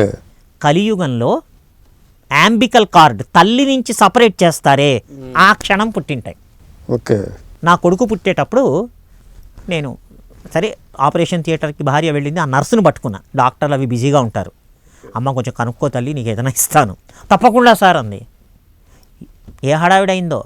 అరే రే సార్, నేను ఎగ్జాక్ట్గా నేను అంతా చూసేటప్పటికి ఆల్రెడీ బొడ్డు కట్ చేసేసి పిల్లవాడు ఏడ్చాడు అంది. సరేలే అని చెప్పి తర్వాత కూర్చొని చాలా సమయం తీసుకుంటే 3 నిమిషాలు తేడా వచ్చేసింది. ఓకే. 3 నిమిషాలు తేడా వచ్చింది. సరే రెక్టిఫై చేసుకున్నాను, అది వేరే విషయం. సో ఇలా ఈ 249 సబ్స్ ఏవైతే ఉన్నాయో, ఈ కమల పిల్లలకి అసలు విషయానికి వద్దాం. ఈ కమల పిల్లలకి 12 భావాలు ఒక్కొక్క సబ్లో ఉంటాయి. ఓకే. ఒకటే సబ్లో ఉండవు, ఏదో ఒక సబ్లో ఉండాల్సిందే. 9 గ్రహాలు ఒక్కొక్క సబ్లో ఉంటాయి. సబ్ అనేది అర్థం చేసుకుంటే అర్థమైపోతుంది. అంటే ఈ 21 సబ్స్లో కమల పిల్లల్లో ఈ సబ్స్ మారిపోవటం గమనించాడు ఆయన. ఇది అసలు మొత్తం స్టోరీ. వాళ్ళు ఏమిటి తేడా వచ్చిందంటే ఆ సబ్స్ మారిపోతున్నాయి. అది కనుక్కున్నాడు ఆయన. అది ఎప్పుడు కనుక్కున్నారండి వారు? 1951లో కనుక్కున్నారు. First point. రెండవది ఏం కనుక్కున్నారంటే, ఇది చాలా డిస్కషన్స్ రావచ్చు. రెండవది ఆయన ఏం కనుక్కున్నారంటే, ఒక గ్రహము ఏ ఫలితం ఇస్తుందంటే, అది ఎవరి నక్షత్రంలో ఉంటే ఆ నక్షత్రాధిపతి యొక్క ఫలితం ముందు ఇచ్చి తన ఫలితం తర్వాత ఇస్తుందని కనుక్కున్నాడు ఆయన. ఓకే, ఇది కీలకమైన పాయింట్, చాలా కీలకం. ఉదాహరణకి ఎవరికో శుక్రదశ ఏమండి, వెలిగిపోతారు. శుక్రుడు తన ఫలితాలు ఇస్తాడు ముందు. ఉదాహరణకి నాకు శుక్రుడు శ్రవణ నక్షత్రంలో ఉన్నాడు, మకర రాశి. అవును. నా జన్మ లగ్నాధిపతి వృషభ రాశి కదా నేను పుట్టింది. నా జన్మ లగ్నాధిపతి తులాకి ఆయనే ఆధిపత్యం, అంటే 6వ భావాధిపతి. ఫిజికల్గా ఉన్నది 9వ భావంలో. నేను రాశి అన్న పదం వాడను, భావమే 9వ భావం. చంద్రుడి నక్షత్రం మీద, శ్రవణ నక్షత్రం మీద ఉన్నాడు. సో శుక్రుడి దశ వస్తే, అంతర్దశ వస్తే, భుక్తి వస్తే, ప్రాణదశ వస్తే, సూక్ష్మ దశ వస్తే శుక్రుడు చంద్రుడి ప్రభావంతో ఉంటాడు. చంద్రుడి ప్రభావం ముందిస్తాడు. కరెక్ట్. అదే ఇచ్చి అంతటితో ఆగిపోడు, తన ప్రభావం తనం ఇవ్వాలిగా. కానీ ముందు ఇచ్చే ఫలితం చంద్రుడిది, చంద్రుడి ఫలితము. ఇది ఆయన కనుక్కున్న రహస్యం. సార్ అట్లా ఎట్లా అండి, ఆయన లగ్నాధిపతి, ఆయన ఫలితాలు ఎందుకు ఇవ్వడు? శుక్రుడు సౌందర్యకారకుడు. సో నేను వృషభ లగ్నంలో పుట్టాను, భగవంతుడు కొంచెం అందం ఇచ్చాడు, డౌట్ ఏం లేదు. ఇట్లా తన ఫలితాలు ఇవ్వకుండా ఎలా ఉంటాడు? చాలా మల్టిపుల్ టాలెంట్స్ ఇచ్చాడు లగ్నాధిపతిగా. యాక్టర్ని, పోయెట్ని, రైటర్ని, సంగీతకారుణ్ణి, ఆ ఫలితాలు ఇచ్చాడు. చంద్రుడు కదా, చంద్రుడు మనకారకుడు. అవును. అందువల్ల మనసులో పుట్టే మేధస్సు ఏదైతే ఉన్నదో చాలా ఆర్టిస్టిక్గా ఉంటుంది. నేను మాట్లాడుతున్నా, బోర్డు మీద ఏదైనా రాస్తున్నా, కాగితం మీద రాసినా, అంటే the way I express, okay, ఆలోచించి, అంటే నా ఆలోచనకి నాలుకకి, నాలుక ఎవరి కంట్రోల్లో ఉంటుంది? బుధుడు కంట్రోల్లో ఉంటుంది. ఇక్కడ బుధుడు ఎక్కడి నుంచి వచ్చాడండి? స్టార్టింగ్లో చెప్పాను, నా లగ్నము కేవలం 8 డిగ్రీలే వృషభం, అంటే శుక్రుడు ఆధిపత్యం వహించేది 8 డిగ్రీలే, మిగతా 16 డిగ్రీలు బుధుడు దాంట్లో ఉన్నది, మిథునం. అందువల్ల నా వాక్చాతుర్యం చాలా అద్భుతంగా వచ్చింది. చూడండి ఎన్ని కాంబినేషన్స్ చూడాలి. అవును, కేవలం ఒకటే కాదు. చంద్రుడి యొక్క ఫలితం ఏదైతే ఉన్నదో, అంటే చాలా అందంగా ఆలోచించటము, అందంగా చెప్పగలగటము, అందంగా కనపడటం. ఉదాహరణకి చెప్తాను, అంటే నా గురించి అని కాదు, ఎవరో గురించి చెప్పడం కన్నా నా గురించి చెప్పడం. ఈ 3 నా జీవితంలో కనపడ్డాయి 53 ఏళ్ల జీవితంలో. సో ఇవి అన్వయించుకొని అప్లై చేసుకుంటే, ఇప్పుడు ఒక పద్ధతి చెప్తున్నారు అనుకోండి, నేను చెప్తున్నాను ఈ రోజున, దాని ప్రకారం అది నేర్చుకొని అది కూడా అప్లై చేయండి. మీరు పరాశరంలో ఎక్కువ నిష్ణాతుల, సంతోషం. అక్కడ అష్టక వర్గులు ఉన్నాయి, మిగతా ఉన్నాయి, ఇందాక మీరు ఉచ్చ నీచాలు ఉన్నాయి. ఇక్కడ ఒక మాట చెప్తా. ఉదాహరణకి చంద్రుడు ఉచ్చలో ఉన్నాడు అనుకుందాం ఉదాహరణకి. అప్పుడు ఏమవుతుంది? తన యొక్క ఉచ్చ ఫలితం ఏదైతే ఉన్నదో ముందు శుక్రుడికి ఇస్తాడు. శుక్రుడు ఆ నక్షత్రంలో ఉన్నాడుగా, అంతేగా. అంటే ఆ గ్రహము దాని యొక్క ఉచ్చ, నీచ, మిత్ర, స్వక్షేత్ర, శత్రు అన్ని ఫలితాలు ఉంటాయి పరాశర మహర్షివే. కానీ ఆ ఫలితాలన్నీ ముందు ఎవరికి వెళ్తాయి? తన నక్షత్రంలో ఉన్న గ్రహానికి వెళ్తాయి. నెక్స్ట్, అసలు చంద్రుడి నక్షత్రంలో ఎవరూ లేరు. హస్త మీద ఎవరూ లేరు, రోహిణి మీద ఎవరూ లేరు, తర్వాత మన చంద్రుడి నక్షత్రాలు శ్రవణం మీద ఎవరూ లేరు, ఉదాహరణకి ఎవరూ లేరు. అప్పుడు తన ఫలితాలు చంద్రుడు తానే ఇస్తాడు. ఓకే, ఇది కృష్ణమూర్తి గారు కనుక్కున్నారు. ఈ ఫలితాలు ఇంకొక రెండో అద్భుతమైన విషయం. శుక్రుడు చంద్రుడి మీద ఉన్నానని చెప్పాడు కదా, ఏదో ఒక సబ్లో కూడా ఉంటాడు కదండి. అవును. సబ్ ఏం చేస్తుందంటే ఆ ఫలితాల మంచి చెడు నిర్ణయిస్తుంది. అది గొప్ప విషయం. ఇప్పుడు ఉదాహరణకి చంద్రుడి ద్వారా నాకు 1,00,000 రూపాయలు రావాలి. శుక్రుడు చంద్రుడి నక్షత్రంలో ఉన్నాడు, చంద్రుడు నాకు 1,00,000 రూపాయలు ఇవ్వాలి. అయితే చంద్రుడి నక్షత్రంలో శుక్రుడు ఉన్నాడు కాబట్టి శుక్ర దశ కానీ, భుక్తి కానీ, తర్వాత అంతర్దశ కానీ సూక్ష్మ ఆ టైంలో ఇస్తాడు. బాగుంది. కానీ ఈ కింద సబ్బు ఉంది చూసారా, ఈ సబ్బు రాహు అనే నక్షత్రంలో ఉందనుకోండి, రాహు గ్రహంలో, ఓకే, రాహు దగ్గర. ఆ రాహు 12వ భావానికి సంబంధం పోయిందనుకోండి, అంటే 2 రకాల పదాలు కృష్ణమూర్తి గారివి, స్టార్లాడు, సబ్లాడు. స్టార్లాడు చంద్రుడు పాజిటివ్ రిజల్ట్స్ ఇచ్చాడు, 1,00,000 రూపాయలు ఇచ్చాడు. కానీ సబ్లార్డ్ ఎవరైతే సబ్బు ఉన్నదో రాహు 12 చూపించాడు అనుకోండి, ఆ డబ్బు నాశనం అయిపోతుంది, ఉపయోగంలో పోతుంది. అదే రాహువో ఇంకొక గ్రహమో 11 చూపించింది అనుకోండి, ఆ వచ్చిన డబ్బు సద్వినియోగం అవుతుంది. ఓకే, అంటే ఒక ఫలితం అంటే మనం ఇమ్మీడియట్గా ఆ ఫలితం యొక్క సంపూర్ణ రిజల్ట్ అనేది మనం వెంటనే చెప్పడానికి వీల్లేదు. ఒక గ్రహం ఎవరి నక్షత్రంలో ఉన్నది, ఎవరి సబ్లో ఉన్నది, ఓకే, ఈ 2 కాంబినేషన్ చూసి ఫలితం ఏమొస్తుందో చెప్పాలి. కానీ ఈ సిస్టమ్ అంతా చాలా కాంప్లికేటెడ్గా ఉంది కదా, టైం పడుతుంది అర్థం చేసుకోవడం. అదే ఇప్పుడు నేనంటే ఇంజనీర్ని, మ్యాథ్స్ బ్యాక్గ్రౌండ్, అసలు మొత్తం కూలంకుషంగా అర్థం కావడం నాకు 5 ఏళ్ళు పట్టింది. అదే, కానీ వదల్లా, మకర రాశి కదా, పట్టు వదలవు, సమస్య లేదు అర్థం చేసుకోవటానికి.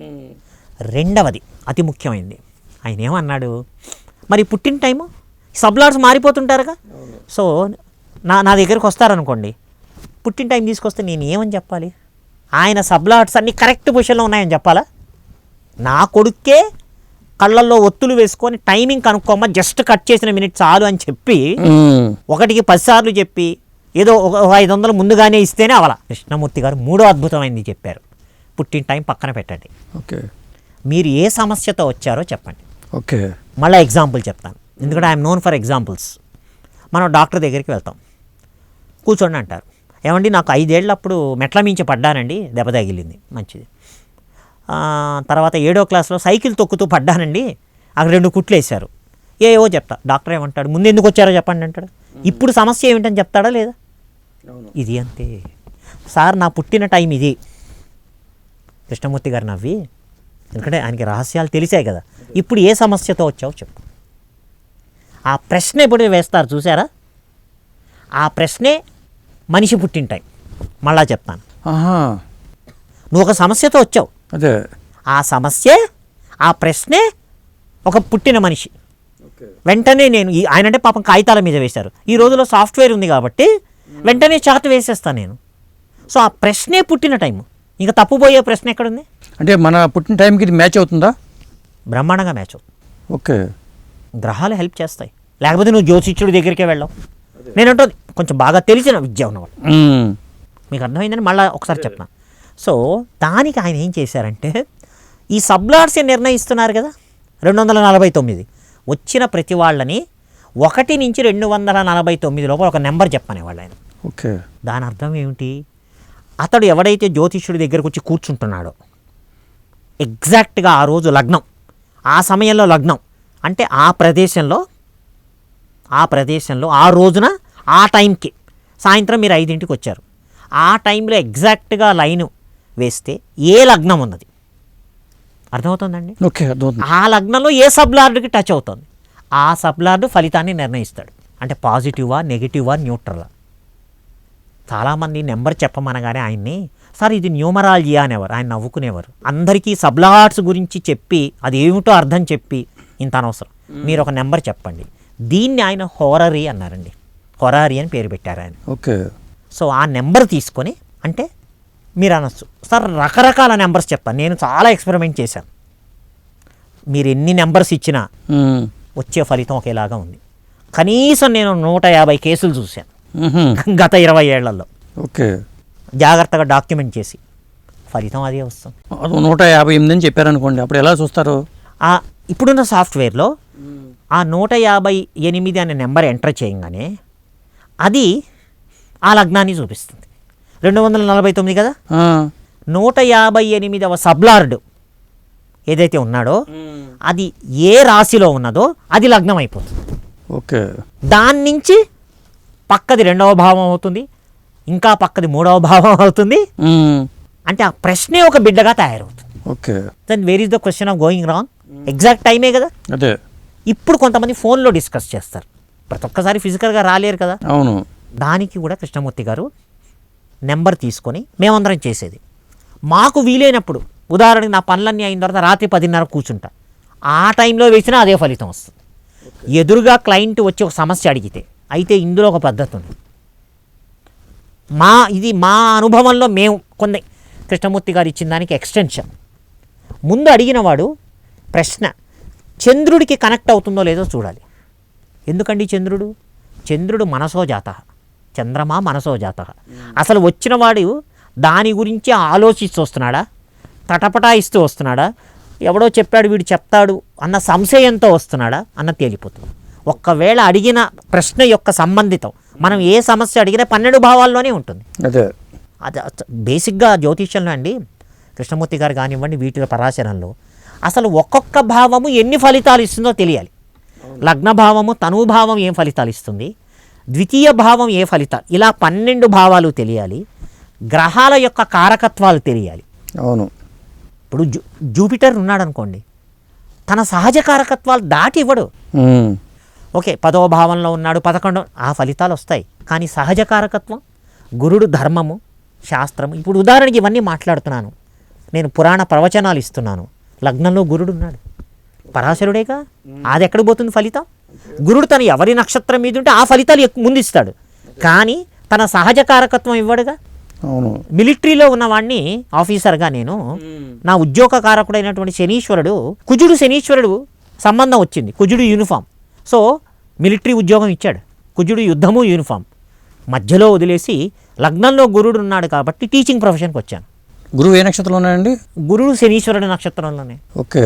సో ఇట్లా కాంబినేషన్స్ అవన్నీ చూస్తే సహజ కారకత్వాలు చాలా ముఖ్యం. ఓకే. సో ఈ కాంబినేషన్ చూస్తే లగ్న సబ్లార్డ్ ఏదైతే ఉంటాడో అడిగిన ప్రశ్నకి దాన్ని నిర్మించి ఇచ్చిన తర్వాత వారు అడిగిన ప్రశ్న మూన్ కనెక్ట్ అవుతున్నాడా లేదా, చంద్రుడు అడిగిన ప్రశ్నకి, ఉదాహరణకి ఎవరో అమ్మాయి పెళ్ళి, దానికి అంటే కూతురు ఏ భావము, ఆ అమ్మాయి పెళ్ళి ఏ భావం, వాటికి చంద్రుడి కనెక్షన్ వస్తుందా లేదా. సపోజ్ చంద్రుడి కనెక్షన్ రావట్లేదు అనుకోండి, నువ్వు ఎంత తన్నుకున్నా సరైన సమాధానం రాదు. కృష్ణమూర్తి గారు స్పష్టంగా రాశారు, మా పరిశోధనలో కూడా తేలింది అది. సో అది ముందు చూడాలి. అంటే వాడు ఇంకేదో ఆలోచిస్తూ ఎవరో చెప్పారు ఒకసారి వెళ్ళి చూద్దాం అంటే ఎగ్జాక్ట్లీ అది ఉందా లేదా, అప్పుడే ఆన్సర్ వస్తుంది. ఆస్ట్రాలజీలో యాక్యురసీ రాకపోవడానికి కారణం ఫలితాలు ఇదే కారణం అంటారా? ఇది ఒక కారణం అండి. ఆ టైంలో వేయొద్దన్నారు, మీరు వేసినా రాదు. సరే వాడు ఏదో వస్తున్నాడు డబ్బు ఇస్తాడు కాబట్టి వేయాలి. ఈ కాంబినేషన్స్తో ఇంకా నేను ఎవరి స్పష్టతగా వాళ్ళకి వదిలేస్తాను. నా 25 ఏళ్ల అనుభవంలో అడిగిన ప్రశ్నకి కేపీలో చంద్రుడి యొక్క కనెక్షన్ ప్రశ్నకి వేయబోయే ముందు, చార్ట్ వేయబోయే ముందు రాకపోతే 99% అసలు సమాధానం రాదండి. ఓకే. రాంగ్ వచ్చేస్తుంది. దానివల్ల ఏమవుతుంది, ఏమిటండి డబ్బు తీసుకున్నాడు అదంటాడు ఇదంటాడు. నా చంద్రుడు దాన్ని సూచిస్తున్నాడు. సూచించిన తర్వాత నెక్స్ట్ ఉదాహరణకి ఏమండి మాకు పెళ్ళి 5 ఏళ్ళు అయిందండి, పిల్లలు లేరు, సమస్యగా బాధే కాదే. నా ఇక్కడ మీరు కూర్చోండి, ఒక పరిహారం చెప్తామనో ఇది చేయండి, అవన్నీ తర్వాత. అసలు ముందు వాళ్ళకి యోగం ఉన్నదా లేదా అది చూడండి. కృష్ణమూర్తి గారు నిర్మోహమాటంగా ముందు వాళ్ళు అడిగిన ప్రశ్నకి వాళ్ళకి యోగం ఉన్నదా లేదా.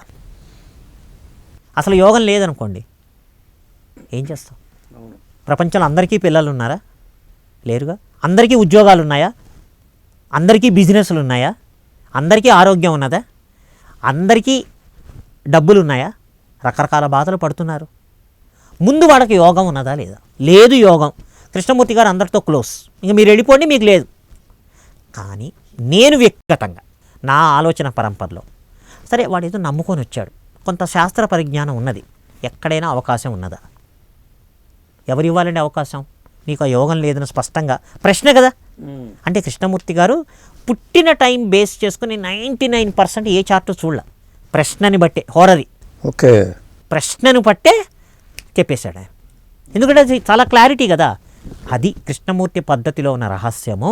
ప్రశ్నను బట్టి వేస్తే అప్పటికప్పుడు దాని యాక్యురసీ చాలా చాలా పర్ఫెక్ట్గా ఉన్నది. అంటే పుట్టింది రిఫర్ చేయకూడదని కాదు. ఇప్పుడు డాక్టర్ దగ్గర ఇందాక చెప్పినట్టు వెళ్తాం, ఏమండి ఇట్లా నాకు ప్రస్తుతం ఈ సమస్య నడుస్తోంది, ఎప్పటి నుంచి, పాత రిపోర్ట్స్ ఉన్నాయా అడుగుతాడుగా. ఇది అంతే. సో నీ పుట్టిన టైం కూడా చూసుకో, నీకు అదే సమాధానం. ఆయన రోజుల్లో ఈ లెక్క కట్టాలంటే జనరల్గా బోల్ టైం పడుతుందండి. ఈ రోజు సాఫ్ట్వేర్లు వచ్చినాయి కాబట్టి ఈజీ అవుతుంది ఈ కృష్ణమూర్తి పద్ధతి చెప్పాలంటే. ఇప్పుడు ఈ సాఫ్ట్వేర్లో మీరు యూజ్ చేసే సాఫ్ట్వేర్ ఏంటి, బెస్ట్ ఏంటి? అంటే ఇప్పుడు మా కేపీ ఫారం వాళ్ళు కేపీ ఆస్ట్రో తెచ్చారు, బాగున్నది. సో అయితే ఇప్పుడు నేను కరోనా టైంలో జనరల్గా ఆస్ట్రాలజీ గ్రూప్లో అది నాకు తెలిసిన వాళ్ళు యాడ్ చేస్తే చాలామంది శిష్యులు గురువు గారు అన్నారు. అప్పుడంతా ఆన్లైన్లో ఒక 2-3 బ్యాచెస్కి 100 మంది దాకా చక్కగా నా ల్యాప్టాప్ మీద బొమ్మ వేస్తూ, జాతక చక్రాన్ని వేస్తూ, భావస్ఫుటం వేస్తూ, ఇవన్నీ వేసి వాళ్ళకి ఎక్స్ప్లెయిన్ చేస్తూ చెప్పాను. అందులో కనీసం ఒక 30-40 మంది బాగా పికప్ చేశారు. అయితే అప్పుడప్పుడు ఫోన్ చేసి గురువుగారు క్లారిఫికేషన్ మంచిదే, నాకు ఎవరో చెప్తేనే కదా వచ్చింది, అయితే నేను చాలా తీవ్రంగా శ్రమించాను, అది వేరే విషయం. సో అట్లా సో ఈ రోజుల్లో బయట కోచింగ్ ఇస్తూ, ముఖ్యంగా హైదరాబాదులో దీన్ని అందరికీ అందించిన వారు మహానుభావులు పుణ్యేశ్వరరావు గారు ఆర్టీసీ చక్రపల్లి దగ్గర వారి ఇన్స్టిట్యూట్ ఉన్నది. సో 2-3 సార్లు వెళ్ళాను, ఇప్పటికీ రన్ అవుతున్నట్టుంది. అయితే మా కేపీ ఫోరము మోర్ రీసెర్చ్గా వెళ్ళిందనమాట, కోచింగ్ ట్రైనింగ్ కన్నా. ఎవరికి వాళ్ళు ప్రాక్టీస్ చేసుకుంటూ మేము నెలకు 1-2 సార్లు మీట్ అయ్యి, నాకు ఈ నెలలో లేదా గత నెలలో ఒక 5-6 కేసులు వచ్చాయి. లేదా ఒక్కొక్క రోజు ఒక్కొక్క భావాన్ని, లగ్న భావం గురించి ఒకళ్ళు 4 కేస్ స్టడీలు, నేను 2, అట్లా ఒక 2-3 గంటలు డిస్కస్ చేసుకొని ఫార్ములా అన్నది ఫిక్స్ చేసుకునేవాళ్ళం. అనుభవాలు కదా, ఇప్పుడు మీ అనుభవం మీది, నాకు వచ్చిన అనుభవం ఇది, కొన్ని సక్సెస్ అయ్యాయి, చెప్పలేకపోయాం, ఎక్కడ తేడా వచ్చింది, అది ముఖ్యం కదా. అదే విద్య ఎప్పుడు ఇట్స్ ఆన్ గోయింగ్ రీసెర్చ్ అండి. శాస్త్రం ఎప్పుడు గొప్పది. మనుషులు శాస్త్రాన్ని అంటే పరాశర పద్ధతిని వదిలేస్తారు మీరు? ఎలా వదిలేస్తామండి? ఇప్పుడు అందులోనే ఈ ఫార్ములాలు గుర్తుపెట్టుకోండి. అదే ఇప్పుడు 12 రాసులు, అది ఎవరు కాదప్ప, 9 గ్రహాలు, వాటి సహజ స్వభావాలు పరాశరుడు చెప్పిందే. అదే కానీ భావస్ఫుటం, ఇందాక నేను చెప్పిన క్లాసిడీస్ పద్ధతిలో భావాలని గమనించాలి. భావం అంటే ఏమిటో తెలియాలి, రాశికి భావానికి తేడా తెలియాలి, సబ్లార్డ్స్ అంటే ఏంటో తెలియాలి, స్టార్ లార్డ్ తెలియాలి, ఏ గ్రహం ఏ నక్షత్రం మీద ఉన్నది, ఆ ఫలితాలు ఇస్తాయన్నది గ్రహించాలి. ఓకే. సో అవేం లేవండి, మేము మా వంశం పరంపరగా మేము నేర్చుకున్నాము, మేము ఆ రకంగా చూడడం మంచిది. ఇది కూడా నేర్చుకొని చూడండి, 2 కంబైన్ చేయండి. ఇప్పుడు నేను క్లాస్లో పాఠం చెప్తాను, ప్రిస్క్రైబ్ టెక్స్ట్ బుక్ అని ఉంటుంది, రిఫరెన్స్ టెక్స్ట్ బుక్ అని ఉంటుంది. పిల్లలకి 2 ఇస్తాం, 2ది కూడా చదవండి అంటాం. సో ఈ పద్ధతిని కూడా ఒక్కసారి చూసి ఈ కాంబినేషన్స్ చూడాలి. పరాశరం బేస్డే, కానీ ఆ ఫార్ములాలు తెలియాలి. అదే ఒక ఈవెంట్ కావాలి అంటే ఏం కావాలి, అది ముందు అవుతుందా అవదా? ఇప్పుడు అవదు, గెట్అవుట్ అంటామా? ఇది రెండో పార్ట్. కృష్ణమూర్తి గారు అయితే ఇది ఎందుకు అవదు, దాన్ని ఎట్లాగైనా ఈ కాంబినేషన్ వెళ్ళలేదు, అవుతుందా అవదా, థ్యాంక్స్, అంతే. సో నేను వ్యక్తిగతంగా వచ్చినప్పుడు ఒక సమస్యతో వచ్చారు కదా ఎక్కడైనా, సో మా గురువు గారు వాళ్ళు చెప్పిన దాన్ని బట్టి కొంత పరిహార శాస్త్రం అంటే ఏదో క్రతువులు అవి కాకుండా ఎక్కువ శాతం స్తోత్రాలు. ఓకే. ఎందుకంటే మహర్షులు ఎన్నో అద్భుతమైనవి ఇచ్చారు. స్తోత్రాలు, మంత్రాల జోలికంటే అది వేరండి, మంత్రశాస్త్రం వేరు. గురువు యొక్క అసలు గొప్పతనం ఎక్కడ ఉంటుందంటే శిష్యుని గమనించి ఇవ్వాలా వద్దా అని గమనించి దాన్ని బట్టి. ఇప్పుడు ద్రోణాచార్యుడు తన అస్త్రశస్త్రాలలో అన్నిటినీ అర్జునుడికి మాత్రమే ఇచ్చాడు, సొంత కొడుకైన అశ్వత్థామకి ఇవ్వలేదు, కర్ణుడికి ఇవ్వలేదు. ఎందుకు? వాళ్ళ మెంటల్ బ్యాలెన్స్ వేరు. ఇష్టం వచ్చినట్టు వేసాడు అశ్వత్థామ చివరికి. అవును. బ్రహ్మశిరోనామక అస్త్రాన్ని అపాండవమవుగా కానీ వేసి పారేశాడు. మరి ఎట్లా? కానీ అర్జునుడు వేయలా. చాలామంది అర్జునుడు గొప్ప వీరుడు అంటారు, ఆయన గొప్పతనం ఎక్కడొచ్చింది తెలుసా అండి? అశ్వత్థామ వేసినటువంటి బ్రహ్మశిరోనామకాస్త్రాన్ని తను ఉపసంహరించాడు. అంటే ఇప్పటి మోడర్న్ టెక్నాలజీలో నేను కంప్యూటర్ ప్రొఫెసర్ని కాబట్టి నెట్వర్క్ సెక్యూరిటీలో ఎన్క్రిప్షన్, డీక్రిప్షన్ అని ఉంటుంది. డీక్రిప్షన్ అంటే పాస్వర్డ్ తెలుసుకొని దాన్ని ఓపెన్ చేయటం. ఓకే. అర్జునుడు అశ్వత్థామ వేసిన అస్త్రం యొక్క పాస్వర్డ్ తెలుసుకొని దాన్ని రిమూవ్ చేశాడు. ఆ రోజుల్లోనే ఉంది యూజర్ నేము, పాస్వర్డ్. ఓకే. అర్జునుడు వేసింది. సో వీళ్ళకి ఎక్కడైనా సొల్యూషన్ చెప్పే అవకాశం ఉన్నదా? కర్మ సిద్ధాంతం ప్రకారం జరగదు. ఎంత టైం తీసుకుంటారు మీరు ఎవరైనా ఫోన్ చేస్తే? అంటే సమస్యను బట్టండి. నిన్ననే ఒక తల్లి ఫోన్ చేసింది, ఏదో కష్టం వచ్చి గంట సేపు డిస్కషన్ అయింది. అయితే గంట సేపు అంటే కొంచెం వాల్యుబులే నాకు, ఎందుకంటే టీవీ ఇతర డిబేట్స్ వస్తుంటాయి. జ్యోతిష్యమే కాకుండా నేను రిటైర్డ్ మిలిటరీ ఆఫీసర్ని కాబట్టి. ఇంకో డౌట్ అండి నాకు, ఇప్పుడు కృష్ణమూర్తి గారు అంత నిష్ణాతులు అయ్యారు, ఆ సమకాలికులు ఉంటారు కదా కొంతమంది, పడదు జ్యోతిష్కుల్లోనే ఇంకో ఎక్స్ట్రా టాలెంట్ చూపించేసరికి అది అబద్ధం అని చెప్పేవాళ్ళు ఉంటారు. ఆ రామన్ గారు అప్పట్లో మరి పెద్ద పేరు, బివి రామన్ గారు, వీరిద్దరు విభేదించుకున్న సందర్భాలు ఏమైనా ఉన్నాయి? అంటే ఈయన కవల పిల్లల తేడా ఎలా వచ్చింది? ఖచ్చితంగా తేడా ఉన్నది. కారణం ఏమిటని అడిగితే ఆయన దగ్గర సమాధానం లేదు రామన్ గారిది. ఓకే. సరే, ఇంకా ఆయన ఏం చేశారంటే ఆయన సొంత పత్రిక పెట్టి ఆస్ట్రాలజీ అండ్ అదృష్ట, కృష్ణమూర్తి గారు కృష్ణమూర్తి గారు అందులో ప్రచురించడం మొదలెట్టారు. అవన్నీ ఐ థింక్ వాళ్ళ చూశాను కొన్ని, అది వాళ్ళ అబ్బాయి గారి హరిహరన్ గారి దగ్గర ఉన్నాయి. రామన్ గారు ఏమో ఒక పత్రిక నడిపేవాళ్ళు, ఆస్ట్రాలజికల్ మ్యాగజైన్ అని. ఈయన ఆస్ట్రాలజీ అండ్ అదృష్ట అని చెప్పి ఇప్పుడు 12 వాల్యూమ్స్ ఉన్నాయి. ఇందులో 6వ వాల్యూము హోరరీ, అంటే పుట్టిన టైంతో సంబంధం లేకుండా కేవలం ప్రశ్నను అనుసరించి 1 నుంచి 249. ఇప్పుడు ప్రామాణిక గ్రంథాలంటే అవేనండి కృష్ణమూర్తి గారు రాసినవేనా, ఇంకా వేరే వాళ్ళు ఎవరు రాసినవి? మంది రాశారు. వ్యక్తిగతంగా నేను మొదలు పెట్టాను, కానీ చాలా యావిగేషన్స్ అయిపోయి నాకే టైం దొరకదు. టీవీ ఛానల్స్ రిపోర్ట్స్ ఉంటాయి, కొంత సినిమాలకి వర్క్ చేస్తుంటాను. నేను రైటర్ని, పోయిట్ని, యాక్టర్ని కాబట్టి కొంచెం భగవంతుడు ఇచ్చిన 24 గంటలు సరిపోవు. నా ఉద్యోగం నాకు ఉన్నది, ఉద్యోగ ధర్మం ముందు నెరవేర్తించాలి. సో చేస్తున్న వాళ్ళు ఉన్నారు. నేను చెప్పేది ఏంటంటే అది గ్రహించి కృష్ణమూర్తి గారు అవి కూడా అన్వయించి 2 ఓపిక్గా ఇది ఇది ఇది కేవలము సంఘ సేవ లేదా వ్యాపారము రెండు అనను నేను. ఇలాంటివన్నీ రీసెర్చ్ చేయాలి. అదే నేను చాలా జాగ్రత్తగా కొన్ని క్రిటికల్ కేసెస్ నేను డాక్యుమెంట్ చేస్తాను, చేసి వాళ్ళకి చెప్తాను, ఓకే ఇది అండి ప్రిడిక్షను, అయిన తర్వాత చెప్పండి కరెక్ట్గా అయిందా కృతజ్ఞతలు. కృష్ణమూర్తి గారికి జోహార్లు, నమస్కారం గురువు, పెద్ద గురువు గారు, భగవంతుడికి మా గురువు గారికి. రాలేదు, కొంచెం తేడా వచ్చింది. ఎక్కడ తేడా వచ్చింది అంటే ఎక్కడికక్కడ మనం అప్డేట్ చేసుకుంటూ ఉండాలి. ఓకే. ఇప్పుడు ఒక శాస్త్రాన్ని చెప్పినప్పుడు మనుషుల్లో 100% పర్ఫెక్షన్ ఎట్లా ఉంటుందండి? భగవంతుడు ఒక్కడే పరిపూర్ణుడు, ఆయన తలుచుకుంటే కర్మలు గిర్మలు ఉఫ్ఫని ఎగిరిపోతాయి. కానీ మనుష్యుల ద్వారా కొంచెం మనం సహాయం చేయగలిగితే, అంటే ఆ ప్రశ్నలోంచి వాళ్ళు బయటపడగలిగితే, దాని ఇంటెన్సిటీ తగ్గించగలిగితే, అంటే వాళ్ళకి కొంత ఉపశమనం దొరికినట్టే. అదే. సో తేడా ఎక్కడొచ్చింది? ఓహో అలా 2-3 ఓకే. నా విషయంలోనే ఒక మెసేజ్ రావాలి నాకు అనుకున్న టైం కన్నా ముందే వచ్చింది. అలా ఎలా వచ్చింది? అది అరేరే ఆలస్యం అవుతుంది కానీ. సో దాన్ని వితృత్కరించుకొని నేను లెక్క వేస్తే ఓహో ఇక్కడ ఒక గ్యాప్ దొరికింది నాకు, అది డాక్యుమెంట్ చేసి పెట్టాను. ఓకే. ఇప్పుడు మీకు శ్రవణ నక్షత్రం చెప్పారు, ఏళ్ళు నడిచింది, మొన్నటిదాకా నడిచింది. మీకు ఆ 7.5 సంవత్సరాల్లో మీకు ఎలా అనిపించింది అసలు? పెద్ద తేడా రాదు. ఎందుకు? శనీశ్వరుడు ఏలినాడు శని, అంతే కదా. జన్మ నక్షత్రం వెనకాల 2.5, జన్మ నక్షత్రంలో 2.5, దాన్ని దాటిన తర్వాత 2.5, 7.5. కానీ మా కృష్ణమూర్తి గారి పద్ధతిలో ఆయన ఎవరి నక్షత్రం మీద ఆ ఫలితం ముందు వస్తుంది, తన ఫలితం తర్వాత. ఓకే. శనీశ్వరుడు గురుడి నక్షత్రం, సో ముందు గురువు ఇచ్చిన ఫలితాలు ఇచ్చాడు. గురువు ఎవరు? బేసికల్గా జాతకంలో ఎక్కడున్నాడండి గురువు అవన్నీ పక్కన పెట్టండి. గురువు అంటే సద్గురువు దత్తాత్రేయుడు. సో ఆ బాధల నుంచి దత్తాత్రేయుడు దాన్ని కంట్రోల్ చేసుకుంటూ అనుభవించేటట్టు చేశాడు. పెద్ద తేడా తెలియలే. అయితే ఉన్నాయి 2-3 ఉన్నాయండి. ఒకటి ఏలినాటి శని, రెండవది కుజదోషము, 3 కాలసర్పదోషం. అవును, ఇవి ప్రధానంగా చర్చించేటివి. ఓకే. అయితే కొన్ని చోట్ల నేను కొన్ని గ్రంథాలు కృష్ణమూర్తి గారు మా ఫారంలో మేము దాటిన దాంట్లో ఈ 3 భయపడినంత ఫలితాలు అందరికీ రావట్లే. అవును, ప్రధానమైనవి అందరికీ రావట్లా.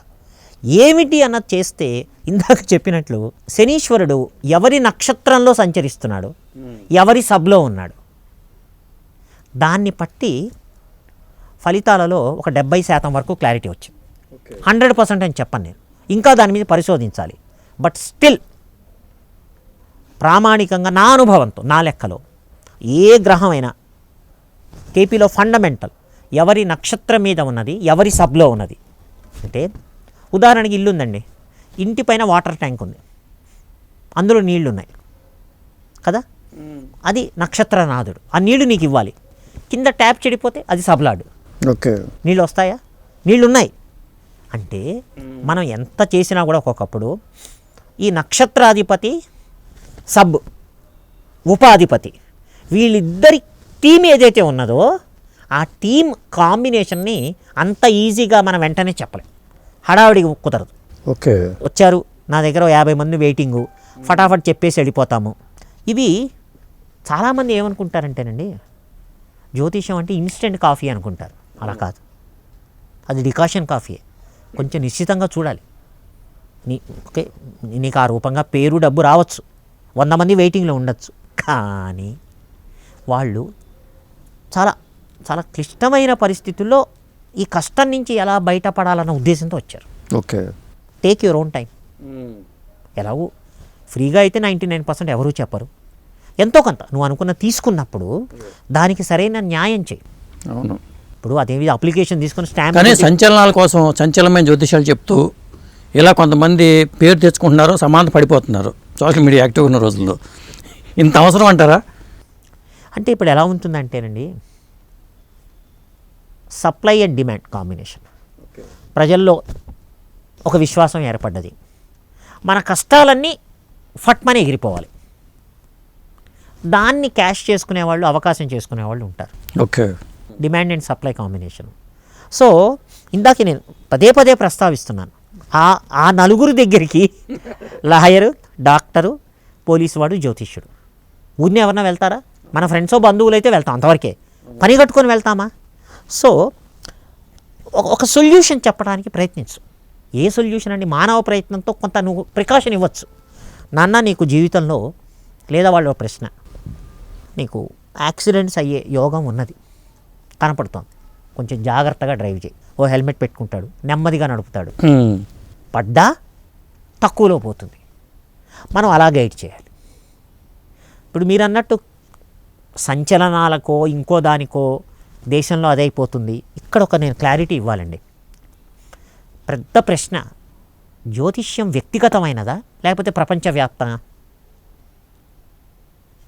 దీన్ని ఏమంటారంటేనండి, వెస్ట్రన్ ఆస్ట్రాలజీలో ప్రపంచవ్యాప్తంగా ఉన్నది వేరు, వ్యక్తిగతమైనటువంటి ఫార్ములాలు దానికి ఆపాదించడం వేరు, అవి వేరు. వెస్ట్రన్ ఆస్ట్రాలజీలో చాలా ఫేమస్.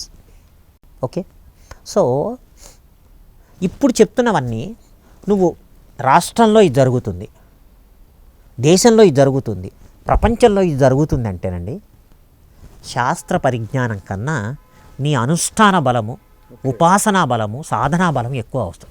ఓకే, ఎందుకంటే you are handling with crores of people. అవునా? అవును. సో అందుకని ఇప్పుడు ఎంతోమంది యోగులు ఇప్పటికీ ఉన్నారు. ఓకే, సో వాళ్ళందరూ హిమాలయ పర్వత సాణువుల్లో, వెంకటాద్రిలో, సహ్యాద్రి పర్వతాల్లో వారు దలుచుకుంటే ప్రపంచం యొక్క భవిష్యత్తు, రాష్ట్రం యొక్క భవిష్యత్తు, సమాజం యొక్క భవిష్యత్తు 5 నిమిషాల్లో చెప్పగలరు. వెంకటాద్రిలో కూడా ఉన్నారంటారా యోగులు? చాలామంది ఉన్నారండి. ఓకే, నేను మా నాన్నగారు 10వ తరగతిలో కొండ ఎక్కుతూ వెళ్ళినప్పుడు 3వ కొండ దగ్గర ఒక పులి మహర్షిగా మారి గుహల్లోకి వెళ్ళటం చూశాను నా కళ్ళారా. అట్లాగా? నేను నాన్న వెళ్ళి చూద్దామంటే పిచ్చి వేషాలు వేయకు, తేడా వస్తే రాయిగా మారిపోతాం, నోరు మూసుకొని పద, దూరం ఎవరో మహర్షి దర్శనం అయింది చాలు. ఓకే, సో అందుకని అట్లా మీరు అడిగిన దానికి సరే, ఇక ఎవరి వ్యక్తిగత పద్ధతులు వాళ్ళవి, సంచలనాల కోసమో ఇంకో దానికో కాకుండా. ఇప్పుడు కాలసర్ప దోషం మీద మీ అబ్జర్వేషన్ ఏంటండి? కొంతమంది వ్యక్తులకి పని చేయదు అంటారు కొంతమంది. అంటే రకరకాల థీరీలు ఉన్నాయండి. ఇప్పుడు బేసిక్గా అనేది ఇందాక నేను చెప్పినట్లు సమాజము, దేశము వాటి మీద చెప్తుంటారు. దాన్ని యాక్చువల్గా ముండేనే ఆస్ట్రాలజీ అంటారు, దాని ఫార్ములా వేరు. Let me be very clear. ఇందాక మనం పరాశరము, కృష్ణమూర్తి ఇవన్నీ వ్యక్తిగతమైనటువంటి ప్రశ్నలకి, వాళ్ళ బాధలకి సంబంధించింది, అంటే వాళ్ళ జీవితాలకు సంబంధించింది. ముండేనన్నది ప్రపంచవ్యాప్తంగా ఉన్నది. ఓకే, దానిలో ఉన్న ఫార్ములాలు వేరు. సో దానికి దీనికి మిక్స్ చేస్తే డెఫినెట్గా ఫలితాల అంచనాలో తేడా ఉంటుంది. అలా చేయటం వల్ల జ్యోతిష్య శాస్త్రానికి చెడ్డ పేరు వస్తుంది. దాని అర్థం ఏమిటండి అండి, మన పరిధులు ఎంతవరకు అంతవరకే ఉండాలి. అంతేగాని నేను ప్రపంచం మొత్తం మీద ఏం జరుగుతుంది చెప్పేస్తాను అంటే, మహానుభావులు నిజంగా చెప్పగలిగిన వాళ్ళు మౌనంగా ఉంటారు, ఎక్కువ ఏం మాట్లాడేవాళ్ళు. వాళ్ళు చేసే స్పిరిచువల్ ప్రాసెస్ జరుగుతూనే ఉంటుంది. ఎంతోమంది స్పిరిచువల్ ప్రాసెసెస్ ఉండబట్టే దేశం నిలబడుతోంది, ధర్మం ఇంకా ఉన్నది, అదే తగ్గింది కానీ అయినప్పటికీ మానవత్వము, ధర్మము, శౌచము ఇవన్నీ నిలబడి ఉన్నాయి ఇటువంటి మహనీయుల వల్ల. కానీ సంచలనాల కోసం సంచలనమైన జ్యోతిషాలు చెప్తూ ఇలా కొంతమంది పేరు తెచ్చుకుంటున్నారు, సమానత పడిపోతున్నారు సోషల్ మీడియా యాక్టివ్ ఉన్న రోజుల్లో. ఇంత అవసరం అంటారా? అంటే ఇప్పుడు ఎలా ఉంటుందంటేనండి, సప్లై అండ్ డిమాండ్ కాంబినేషన్. ప్రజల్లో ఒక విశ్వాసం ఏర్పడ్డది, మన కష్టాలన్నీ ఫట్మని ఎగిరిపోవాలి, దాన్ని క్యాష్ చేసుకునేవాళ్ళు, అవకాశం చేసుకునేవాళ్ళు ఉంటారు. ఓకే, అంతే కదండి, demand and supply combination. So ఇందాక నేను పదే ప్రస్తావిస్తున్నాను, ఆ నలుగురు దగ్గరికి లాయరు, డాక్టరు, పోలీసు వాడు, జ్యోతిష్యుడు, ఊరిని ఎవరన్నా వెళ్తారా? మన ఫ్రెండ్సో బంధువులు అయితే వెళ్తాం, అంతవరకే. పని కట్టుకొని వెళ్తామా? సో ఒక సొల్యూషన్ చెప్పడానికి ప్రయత్నించు. ఏ సొల్యూషన్ అండి? మానవ ప్రయత్నంతో కొంత నువ్వు ప్రికాషన్ ఇవ్వచ్చు. నాన్న నీకు జీవితంలో లేదా వాళ్ళ ప్రశ్న, నీకు యాక్సిడెంట్స్ అయ్యే యోగం ఉన్నది, కనపడుతోంది, కొంచెం జాగ్రత్తగా డ్రైవ్ చేయి. ఓ హెల్మెట్ పెట్టుకుంటాడు, నెమ్మదిగా నడుపుతాడు, పడ్డా తక్కువలో పోతుంది. మనం అలా గైడ్ చేయాలి. ఇప్పుడు మీరు అన్నట్టు సంచలనాలకో ఇంకో దానికో దేశంలో అదైపోతుంది. ఇక్కడ ఒక నేను క్లారిటీ ఇవ్వాలండి. పెద్ద ప్రశ్న, జ్యోతిష్యం వ్యక్తిగతమైనదా లేకపోతే ప్రపంచవ్యాప్త? దీన్ని ఏమంటారంటేనండి, వెస్ట్రన్ ఆస్ట్రాలజీలో ప్రపంచవ్యాప్తంగా ఉన్నది వేరు, వ్యక్తిగతమైనటువంటి ఫార్ములాలు దానికి ఆపాదించడం వేరు, అవి వేరు. వెస్ట్రన్ ఆస్ట్రాలజీలో చాలా ఫేమస్. ఓకే, సో ఇప్పుడు చెప్తున్నవన్నీ నువ్వు రాష్ట్రంలో ఇది జరుగుతుంది, దేశంలో ఇది జరుగుతుంది, ప్రపంచంలో ఇది జరుగుతుంది అంటేనండి శాస్త్ర పరిజ్ఞానం కన్నా నీ అనుష్ఠాన బలము, ఉపాసనా బలము, సాధనా బలం ఎక్కువ అవసరం. ఓకే, ఎందుకంటే you are handling with crores of people. అవునా? అవును. సో అందుకని ఇప్పుడు ఎంతోమంది యోగులు ఇప్పటికీ ఉన్నారు. ఓకే, సో వాళ్ళందరూ హిమాలయ పర్వత సాణువుల్లో, వెంకటాద్రిలో, సహ్యాద్రి పర్వతాల్లో వారు దలుచుకుంటే ప్రపంచం యొక్క భవిష్యత్తు, రాష్ట్రం యొక్క భవిష్యత్తు, సమాజం యొక్క భవిష్యత్తు 5 నిమిషాల్లో చెప్పగలరు. వెంకటాద్రిలో కూడా ఉన్నారంటారా యోగులు? చాలామంది ఉన్నారండి. ఓకే, నేను మా నాన్నగారు 10వ తరగతిలో కొండ ఎక్కుతూ వెళ్ళినప్పుడు 3వ కొండ దగ్గర ఒక పులి మహర్షిగా మారి గుహల్లోకి వెళ్ళటం చూశాను నా కళ్ళారా. అట్లాగా? నేను నాన్న వెళ్ళి చూద్దామంటే పిచ్చి వేషాలు వేయకు, తేడా వస్తే రాయిగా మారిపోతాం, నోరు మూసుకొని పద, దూరం ఎవరో మహర్షి దర్శనం అయింది చాలు.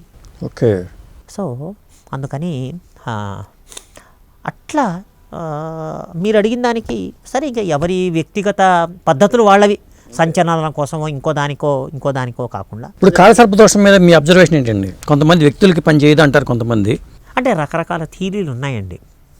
ఇప్పుడు బేసిక్గా అనేది ఇందాక నేను చెప్పినట్లు సమాజము, దేశము వాటి మీద చెప్తుంటారు. దాన్ని యాక్చువల్గా ముండేనే ఆస్ట్రాలజీ అంటారు, దాని ఫార్ములా వేరు. Let me be very clear. అదే ఇందాక మనం పరాశరము, కృష్ణమూర్తి ఇవన్నీ వ్యక్తిగతమైనటువంటి ప్రశ్నలకి, వాళ్ళ బాధలకి సంబంధించింది, అంటే వాళ్ళ జీవితాలకు సంబంధించింది. ముండేనన్నది ప్రపంచవ్యాప్తంగా ఉన్నది, దానిలో ఉన్న ఫార్ములాలు వేరు. సో దానికి దీనికి మిక్స్ చేస్తే డెఫినెట్గా ఫలితాల అంచనాలో తేడా ఉంటుంది. అలా చేయటం వల్ల జ్యోతిష్య శాస్త్రానికి చెడ్డ పేరు వస్తుంది. దాని అర్థం ఏమిటండి? మన పరిధులు ఎంతవరకు అంతవరకే ఉండాలి. ప్రపంచం మొత్తం మీద ఏం జరుగుతుంది చెప్పేస్తాను అంటే మహానుభావులు నిజంగా చెప్పగలిగిన వాళ్ళు మౌనంగా ఉంటారు, ఎక్కువ ఏం మాట్లాడేవాళ్ళు. వాళ్ళు చేసే స్పిరిచువల్ ప్రాసెస్ జరుగుతూనే ఉంటుంది. ఎంతోమంది స్పిరిచువల్ ప్రాసెసెస్ ఉండబట్టే దేశం నిలబడుతోంది, ధర్మం ఇంకా ఉన్నది, తగ్గింది కానీ అయినప్పటికీ మానవత్వము, ధర్మము, శౌచము ఇవన్నీ నిలబడి ఉన్నాయి ఇటువంటి మహనీయుల వల్ల. అంతేగాని ఇవన్నీ ఇప్పుడు 4 విద్యలు వచ్చి. మీరు కృష్ణమూర్తి పద్ధతి మీద ఏ ఛానల్ కన్నా వీడియోలు చేశారా? అంతకుముందు ఒకసారి ఎలక్షన్ టైంలో కొంచెం పిలిచారు, కానీ ఎక్కువ టైం ఇవ్వలేదు వాళ్ళు. ఇప్పుడు నేనే పిలిచాను, నా దగ్గరికి వచ్చారు, కృష్ణమూర్తి పద్ధతి గురించి చెప్తున్నారు. దీన్ని కూడా మీరు కార్యకారణ సంబంధం అనుకోవాలా? ఉంటుంది కదండి. ఇప్పుడు మన ఇద్దరం మాట్లాడుకుంటున్నామంటే అది 3వ భావం కింద వస్తుంది. Okay, it's called communication. భావాలు చాలా ముఖ్యం. ఒక పని జరుగుతుంది, అది ఏ భావం కింద వస్తుందని తెలుసుకోవడానికి చాలా టైం పడుతుంది. మన ఇద్దరం మాట్లాడుతున్నామంటే 3వ భావం. అదే అంటే మీరు పిలిచారు, మాట్లాడుతున్నారు. ఓకే, అంటే ప్రస్తుతము 3వ భావం జరుగుతుంది మన ఇద్దరి కాంబినేషన్లో. ఓకే, సో దానికి ఒక కారణం ఉండొచ్చు. రేపు దీన్ని చూసే ప్రేక్షకులు 100 మందో, 1000 మందో, 10,000 మందో, వాళ్ళకి కొంత మెసేజ్ వెళ్ళొచ్చు. ఎంతోమంది అడుగుంటారు, వాళ్ళకి వెళ్ళలేదు. మీరు నేను అడిగాను కాబట్టి ఇటు వచ్చారు. అది పైకి స్థూలంగా కనపడేది, కానీ ఈ ప్రోగ్రాం ద్వారా ఎవరికైనా కాస్త ఒక సహాయం అందగలిగి, భగవంతుడు ఇచ్చినటువంటి విజ్ఞానం వాళ్ళకి సహాయకారిగా ఉండగలిగితే నేర్చుకున్న దానికి అది సార్థకత కదా. ఆ ఉద్దేశంతోనే వచ్చాను. అదే అంటే నేను ఫీజు తీసుకోను, దక్షిణ తీసుకోనని కాదు, కానీ వ్యాపారాత్మక ధోరణి మాత్రం లేదు, నాకు ఎప్పుడూ లేదు. కానీ మీ తాతగారు మంచి పేరు అంటారు. మీ తాతగారికి ఈ సందర్భంలో మీ తాతగారిని గుర్తు చేసుకుందాం. ఆయన చేసిన పుణ్యబలం కూడా మీకు వచ్చి ఉంటుంది కదా. చాలా చాలా. ముందు ఆ మహానుభావుడు పేరు తలుచుకోవాలి. మాధవపెద్ది వంశం ఆంధ్రదేశంలో అందరికీ తెలుసు. అవును, మహాకళాకారులు. వీటందరికీ మకుటాభిమానంగా ఉన్నది మా తాతగారు మాధవపెద్ది కాళిదాస్ గారు. ఓకే, మీ పేరు కూడా అదే పెట్టారు మీకు? అదే పేరు పెట్టి, నాకే కదా, మా ఇద్దరు కజిన్స్ కూడా పెట్టారు. ఓకే, తాతగారు గుంటూరు జిల్లాలోనే మొదటి లాయర్.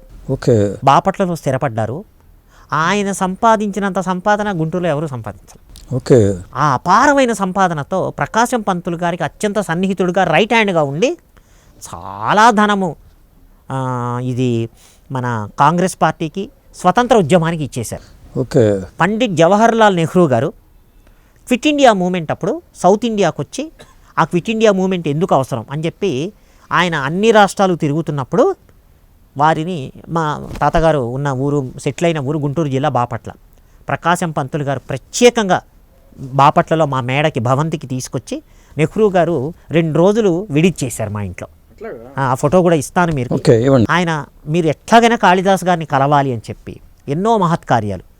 ఎంతదంటే అండి, ఆయన ఆ రోజుల్లో లండన్ నుంచి 3 కార్లు ఇంపోర్ట్ చేసుకున్నారు. ఓకే. బాపట్లలో 3 కార్లు అసలు ఇక్కడ. సో అలా ఎన్నో దైవ కార్యాలు, సాంఘిక సేవ. బాపట్ల అగ్రికల్చరల్ కాలేజ్ రావడానికి ప్రధానమైన కారణం తాతగారు. తమిలియన్స్ కుట్ర చేసి మదురైలో పెడదాం అనుకుంటే రాజాజీ అండ్ గ్యాంగ్, ఈయన ఎన్జి రంగా శిష్యులుగా ఉండేవారు. వీళ్ళందరూ కుదరదని చెప్పి బాపట్లలో పెట్టించారు. ఏది స్వతంత్రం రాకముందు 45లో. ఓకే. ఆయనకున్న రేపో బ్రిటిషర్స్తో అలా ఉండేది. లేకపోతే బాపట్ల లాంటి చిన్న టౌన్ 45లో అగ్రికల్చరల్ కాలేజ్ అలా వస్తుంది. అవును. తర్వాత రైల్వే స్టేషన్, మెడ్రాస్ నుంచి కలకట్టాకి రైల్వే లైన్ అవుతుంటే బాపట్లలో స్టేషన్ కావాలన్నారు. ఇంత చిన్న ఊర్లో రైల్వే స్టేషన్ ఎవరిస్తారు? అవును. ఒంగోలులో కట్టారు, నెక్స్ట్ విజయవాడే.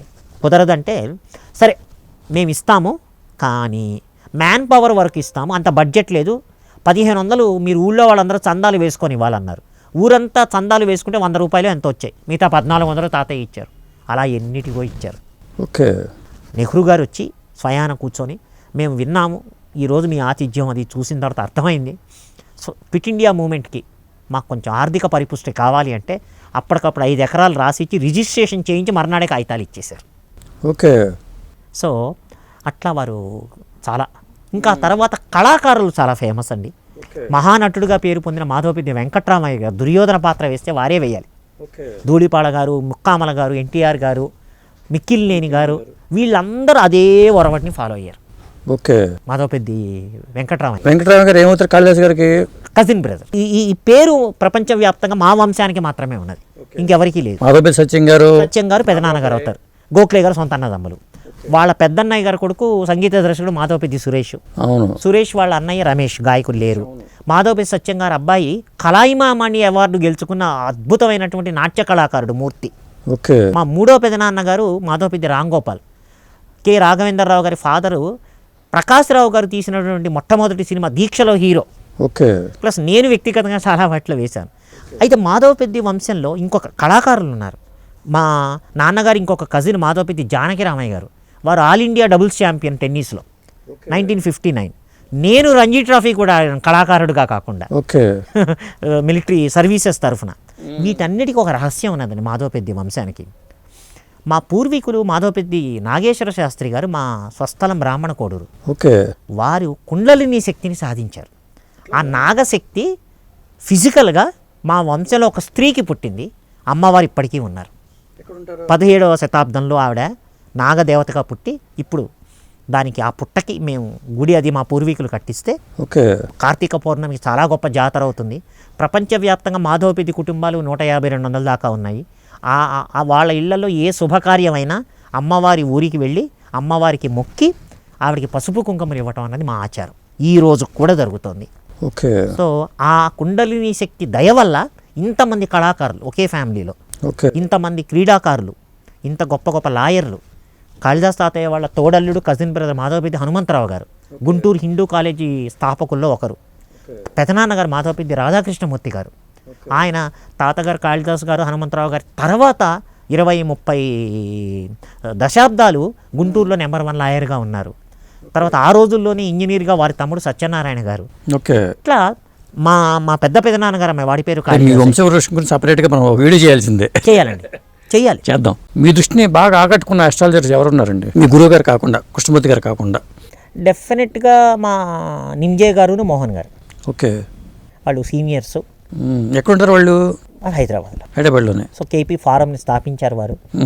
సో మరి వాళ్ళు సీనియర్. కేపీలోనే కాకుండా యాక్యురేట్గా ఫలితాలు చెప్పగలిగిన ఆస్ట్రాలజర్లు మీరు వెతుకుదాం అని అనుకుంటారుగా జనరల్గా? హస్త సాముద్రికంలో కానీ లేకపోతే ఇంకా ఉన్నారండి డెఫినెట్గా. అయితే మహానుభావులు శ్రీ విద్యోపాసకులు మాకందరికీ గురుతుల్యులు. గురువు గారు వాళ్ళకి విబిఎన్ శర్మ గారు కీర్తిశేషులు, వరంగల్ వాస్తవ్యులు. ఓకే. స్వయంగా అమ్మవారితో మాట్లాడగలిగే గొప్ప ఓకే మంత్రవేత్త సాధకులు వారు. ఇప్పటికీ ఉన్నారా? లేరండి. ఓకే. అయ్యారు. వారు కృష్ణమూర్తి గారిని స్వయంగా కలిసి 5-6 నెలలు వాళ్ళ ఇంట్లో ఉండి ఆయనతో మాట్లాడి ఆయన దగ్గర నోట్స్ రాసుకొని గ్రహించి ఆ ఫార్ములాలన్నీ ఆయన కొన్ని ప్రత్యేకమైన ఫార్ములాలు అవి చెప్పేవారు. ఓకే.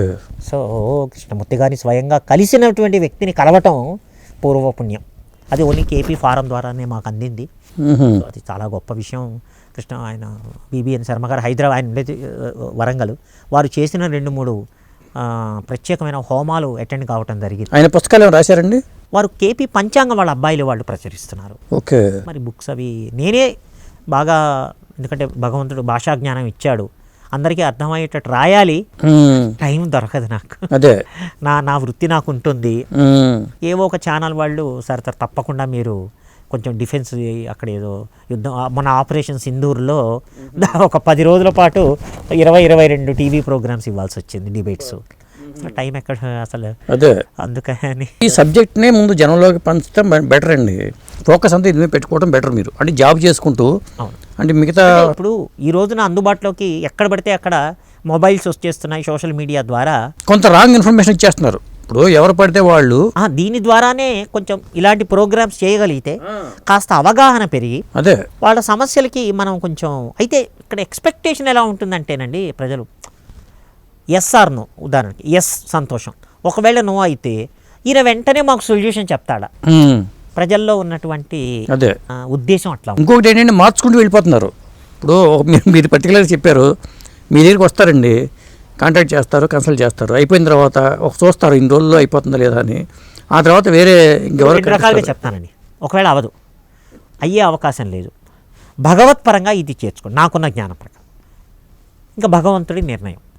భగవత్పరంగా చేసుకున్నప్పటికీ భగవంతుడు కరుణించలేదు, కర్మఫలం అనుభవించాలి కదా. మీరు చెప్పినట్లు చచ ఈయన చెప్పాడండి మాకేం వర్కౌట్ కాలేదు, మీరు అనండి ఇంకోళ్ళ దగ్గర మ్మ్. మంచిది. ఇప్పుడు అక్కడ కూడా వర్కౌట్ అవుతుందా లేదా, మ్మ్. ఇంకా వాళ్ళ కర్మఫలం భగవంతుడి యొక్క నిర్ణయం. అసలు హైదరాబాద్లో ఎంతమంది అష్టాలు ఉంటారు మీ అంచనా? చాలామంది ఉండొచ్చు అండి, ఎందుకంటే ఇక్కడ అంటే రాష్ట్రం 2 రాష్ట్రాల నుంచి కొన్ని లక్షల మంది ఉన్నారు. ఈ మధ్యకాలంలో బాగా చైతన్యం పెరిగిపోయి యూట్యూబ్ వల్ల అందరూ ఏదో కొంత ప్రాథమిక విషయాలు, సంతానం ఎప్పుడు, పెళ్ళి ఎప్పుడు, ఉద్యోగం ఎప్పుడు, ఇవి నేర్చుకుని బోర్డు పెట్టేసేవాళ్ళు కూడా ఉన్నారుగా. ఇది ఎలా తెలుసుకోవడం, వీళ్ళకి ఆ పరిజ్ఞానం ఉందా లేదా అని తెలుసుకోవడం ఎలా? ఇప్పుడు వాళ్ళు చెప్పిన దాన్ని బట్టి ఒకటి అవుతుందా అవదా. మ్మ్. నిజాయితీగా చెప్పాలంటే అవదు అని చెప్పేవాళ్ళు చాలా తక్కువ. అది వాళ్ళ వ్యాపారం పోతుందని, బేరం పోతుందని, అని నెగిటివ్ చెప్పకూడదు అంటారుగా పోనీ. అంటే అలా కాదు, ఇప్పుడు ఉన్న విషయం చెప్పాలి కదండి. అదే వాళ్ళు ఇంకేదైనా ఆల్టర్నేటివ్, ఉదాహరణకి సంతానం లేదు, ఇద్దరిలో ఎవరి దగ్గర ఉంది లోపం అంటే, నువ్వు మెడికల్, నేనంతే మెడికల్గా ఎవరు వచ్చినా చాలా విశేషమైన కృషి చేశాను నేను మెడికల్ ఆస్ట్రాలజీ మీద. నీ రిపోర్ట్స్ తీసుకురా అంట, మెడికల్ నాలెడ్జ్ బాగా ఉంది. ఎందుకంటే నాన్న వెటనరీ ప్రొఫెసర్, మా అమ్మ బీఎస్సీ అండ్ ఎంబీబీఎస్ 2 years చదివింది ఆ రోజుల్లో. క్యాన్సర్కి ప్రధానమైన కారణాలు ఏమని చెప్తారు? గురువు రాహు కాంబినేషన్ అండి. ఎందుకంటే క్యాన్సర్ అనగానే ఒక పుండు, అంటే గురుచండాల యోగం అంటారా లేకపోతే? గురుచండాల యోగం అంటే 2 కలవటమే. కానీ మీకు తమాషా, అన్ని యోగాలు ఫలించట్ల కలియుగంలో, మంచి కానీ చెడు కానీ. మ్మ్. పోన్లేండి, చెడు ఫలించకపోతే చాలు, మంచి కానీ చెడు ఫలించకూడదు. అన్ని యోగాలు చేయచ్చు. ఇది ఒక ప్రత్యేకమైన కొన్ని కొన్ని కొన్ని మా సమావేశాల్లో నాకు అందింది. ఓకే. గురుచండాల యోగం, గురు పుష్యం యోగం, యోగాలు చాలా చెప్తున్నారు, కానీ కలియుగంలో అన్ని యోగాలు జాగ్రత్తగా చేస్తే, నాకు అత్యంత క్లోజ్ అయిన వాళ్ళ దాంట్లో గురుచంద్ర కాంబినేషన్ వల్ల గజకేసరి యోగం, అవి ఏమీ పనిచేయని వాళ్ళు కనీసం 6 ఉన్నారు. కరెక్టే. నేను వాళ్ళ నాకు అత్యంత క్లోజ్గా ఉండేవాళ్ళు. మ్మ్. సో మీరు అడిగిన దానికి క్యాన్సర్కి క్యాన్సర్ గురు రాహుల్ ఎట్లా? గురువు రాహు కాంబినేషన్ ఎందుకండి అంటే, గురువు గ్రోత్కి కారకుడు. క్యాన్సర్ అంటే ఏంటి, ఒక పుండు ఒకటి కాంబినేషన్ వచ్చి అక్కడి నుంచి స్ప్రెడ్ కావటం, మ్మ్. దానికి ఆ స్ప్రెడ్ అవ్వటం కూడా నీచమైన జబ్బు, ప్రాణాంతకమైన జబ్బు రాహు కాంబినేషన్. ఇట్లాంటి కాంబినేషన్స్ ఫార్ములాస్ తెలియాలి. ఓకే. ఉదాహరణకి సంతానం కలగాలి, ఎప్పుడు కలుగుతుంది, మరి మిగతా ఫార్ములా ఏం వేస్తున్నారో తెలియదు. కృష్ణమూర్తి గారి పద్ధతిలో ఆయన ఏ భావాల కాంబినేషన్ అయితే ఏం జరుగుతుందని చెప్పారు, కొంతవరకు చెప్పారు. దాన్ని చాలా రీసెర్చ్ చేసి చాలా పెద్ద పెద్ద డాక్యుమెంటేషన్ రాసి పెట్టుకున్నాను. అది మైండ్లో 4 మీద ఉన్నది, ఇంకా నేనే డాక్యుమెంటేషన్ నోట్స్ చదవక్కర్లా. ఓకే. ఉదాహరణకి సంతానం కలగాలి, 2వ భావము, 5వ భావము, 11వ భావం 3 కలవాలి. ఓకే. 2వ భావం కుటుంబంలో ఒకడు రావటం, మ్మ్. 5వ భావం సంతానం కలగటం, అసలు మొదటి సంతానం, 2వ సంతానం 7వ భావము. సో ఈ ఫార్ములాలన్నీ ఉన్నాయి. ఈ 3 భావాలు ఫలితాన్ని ఇస్తున్నాయా లేదా, ఫస్ట్ పాయింట్. మ్మ్. రెండవది, సంతానం అనగానే ఇద్దరిది చూడాలి. మిగతా ఏవైనా ఎవరి వ్యక్తిగతమే వాళ్ళది. నాకు ఉద్యోగం వస్తుందంటే మొగుడి జాతకం చూడక్కర్లా, పెళ్ళాం జాతకం చూడక్కర్లా, నాన్న జాతకం ఎవరిది వాడిదే. కానీ సంతానం అంటే భార్యాభర్తలు ఇద్దరిది చూడాలి, ఓకే, ఇద్దరికీ యోగం ఉండాలి. అవును, ఇద్దరికీ ఉండకపోవచ్చు, ఒకళ్ళకి ప్రాబ్లం ఉండొచ్చు. దాని అర్థం ఏమిటంటేనండి, కొంచెం science, medical science, legal science, Commons ఇవి కూడా కలిపి, జనరల్ నాలెడ్జ్, టెక్నాలజీ ఇవి కూడా కలిపి చూడాలి. ఓకే, అప్పుడు మాత్రమే నువ్వు ఒక పర్ఫెక్ట్ సొల్యూషన్కి రాగలవు. ఓకే. అందుకని మీరు అడిగినట్టు గురువు రాహు కాంబినేషన్ అంటే ఆ కాంబినేషన్ ఎలా అంటే భావంలో 8 డిగ్రీల వరకు రెండూ కలిసి ఉంటే ఆ ఎఫెక్ట్ ఉంటుంది. అయితే ఒక ఎఫెక్ట్ ఉందన్నది మాత్రం అది సర్వనాశనం చేసేస్తుందని కాదు, ఆ ఎఫెక్ట్ని న్యూట్రలైజ్ చేసి ఇంకొక కాంబినేషన్ ఉండొచ్చు. ఓకే, దానివల్ల ఏమవుతుంది, ఫస్ట్ స్టేజ్లోనే చూసి బయటపడ్డ వాళ్ళు ఉంటారు. ఓకే, సపోజ్ ఆ ఎఫెక్ట్ని న్యూట్రలైజ్ చేసే యోగం లేదు, జబ్బు ఎప్పుడో 4th స్టేజ్లో బయటపడుతుంది, ఏం చేయగలం?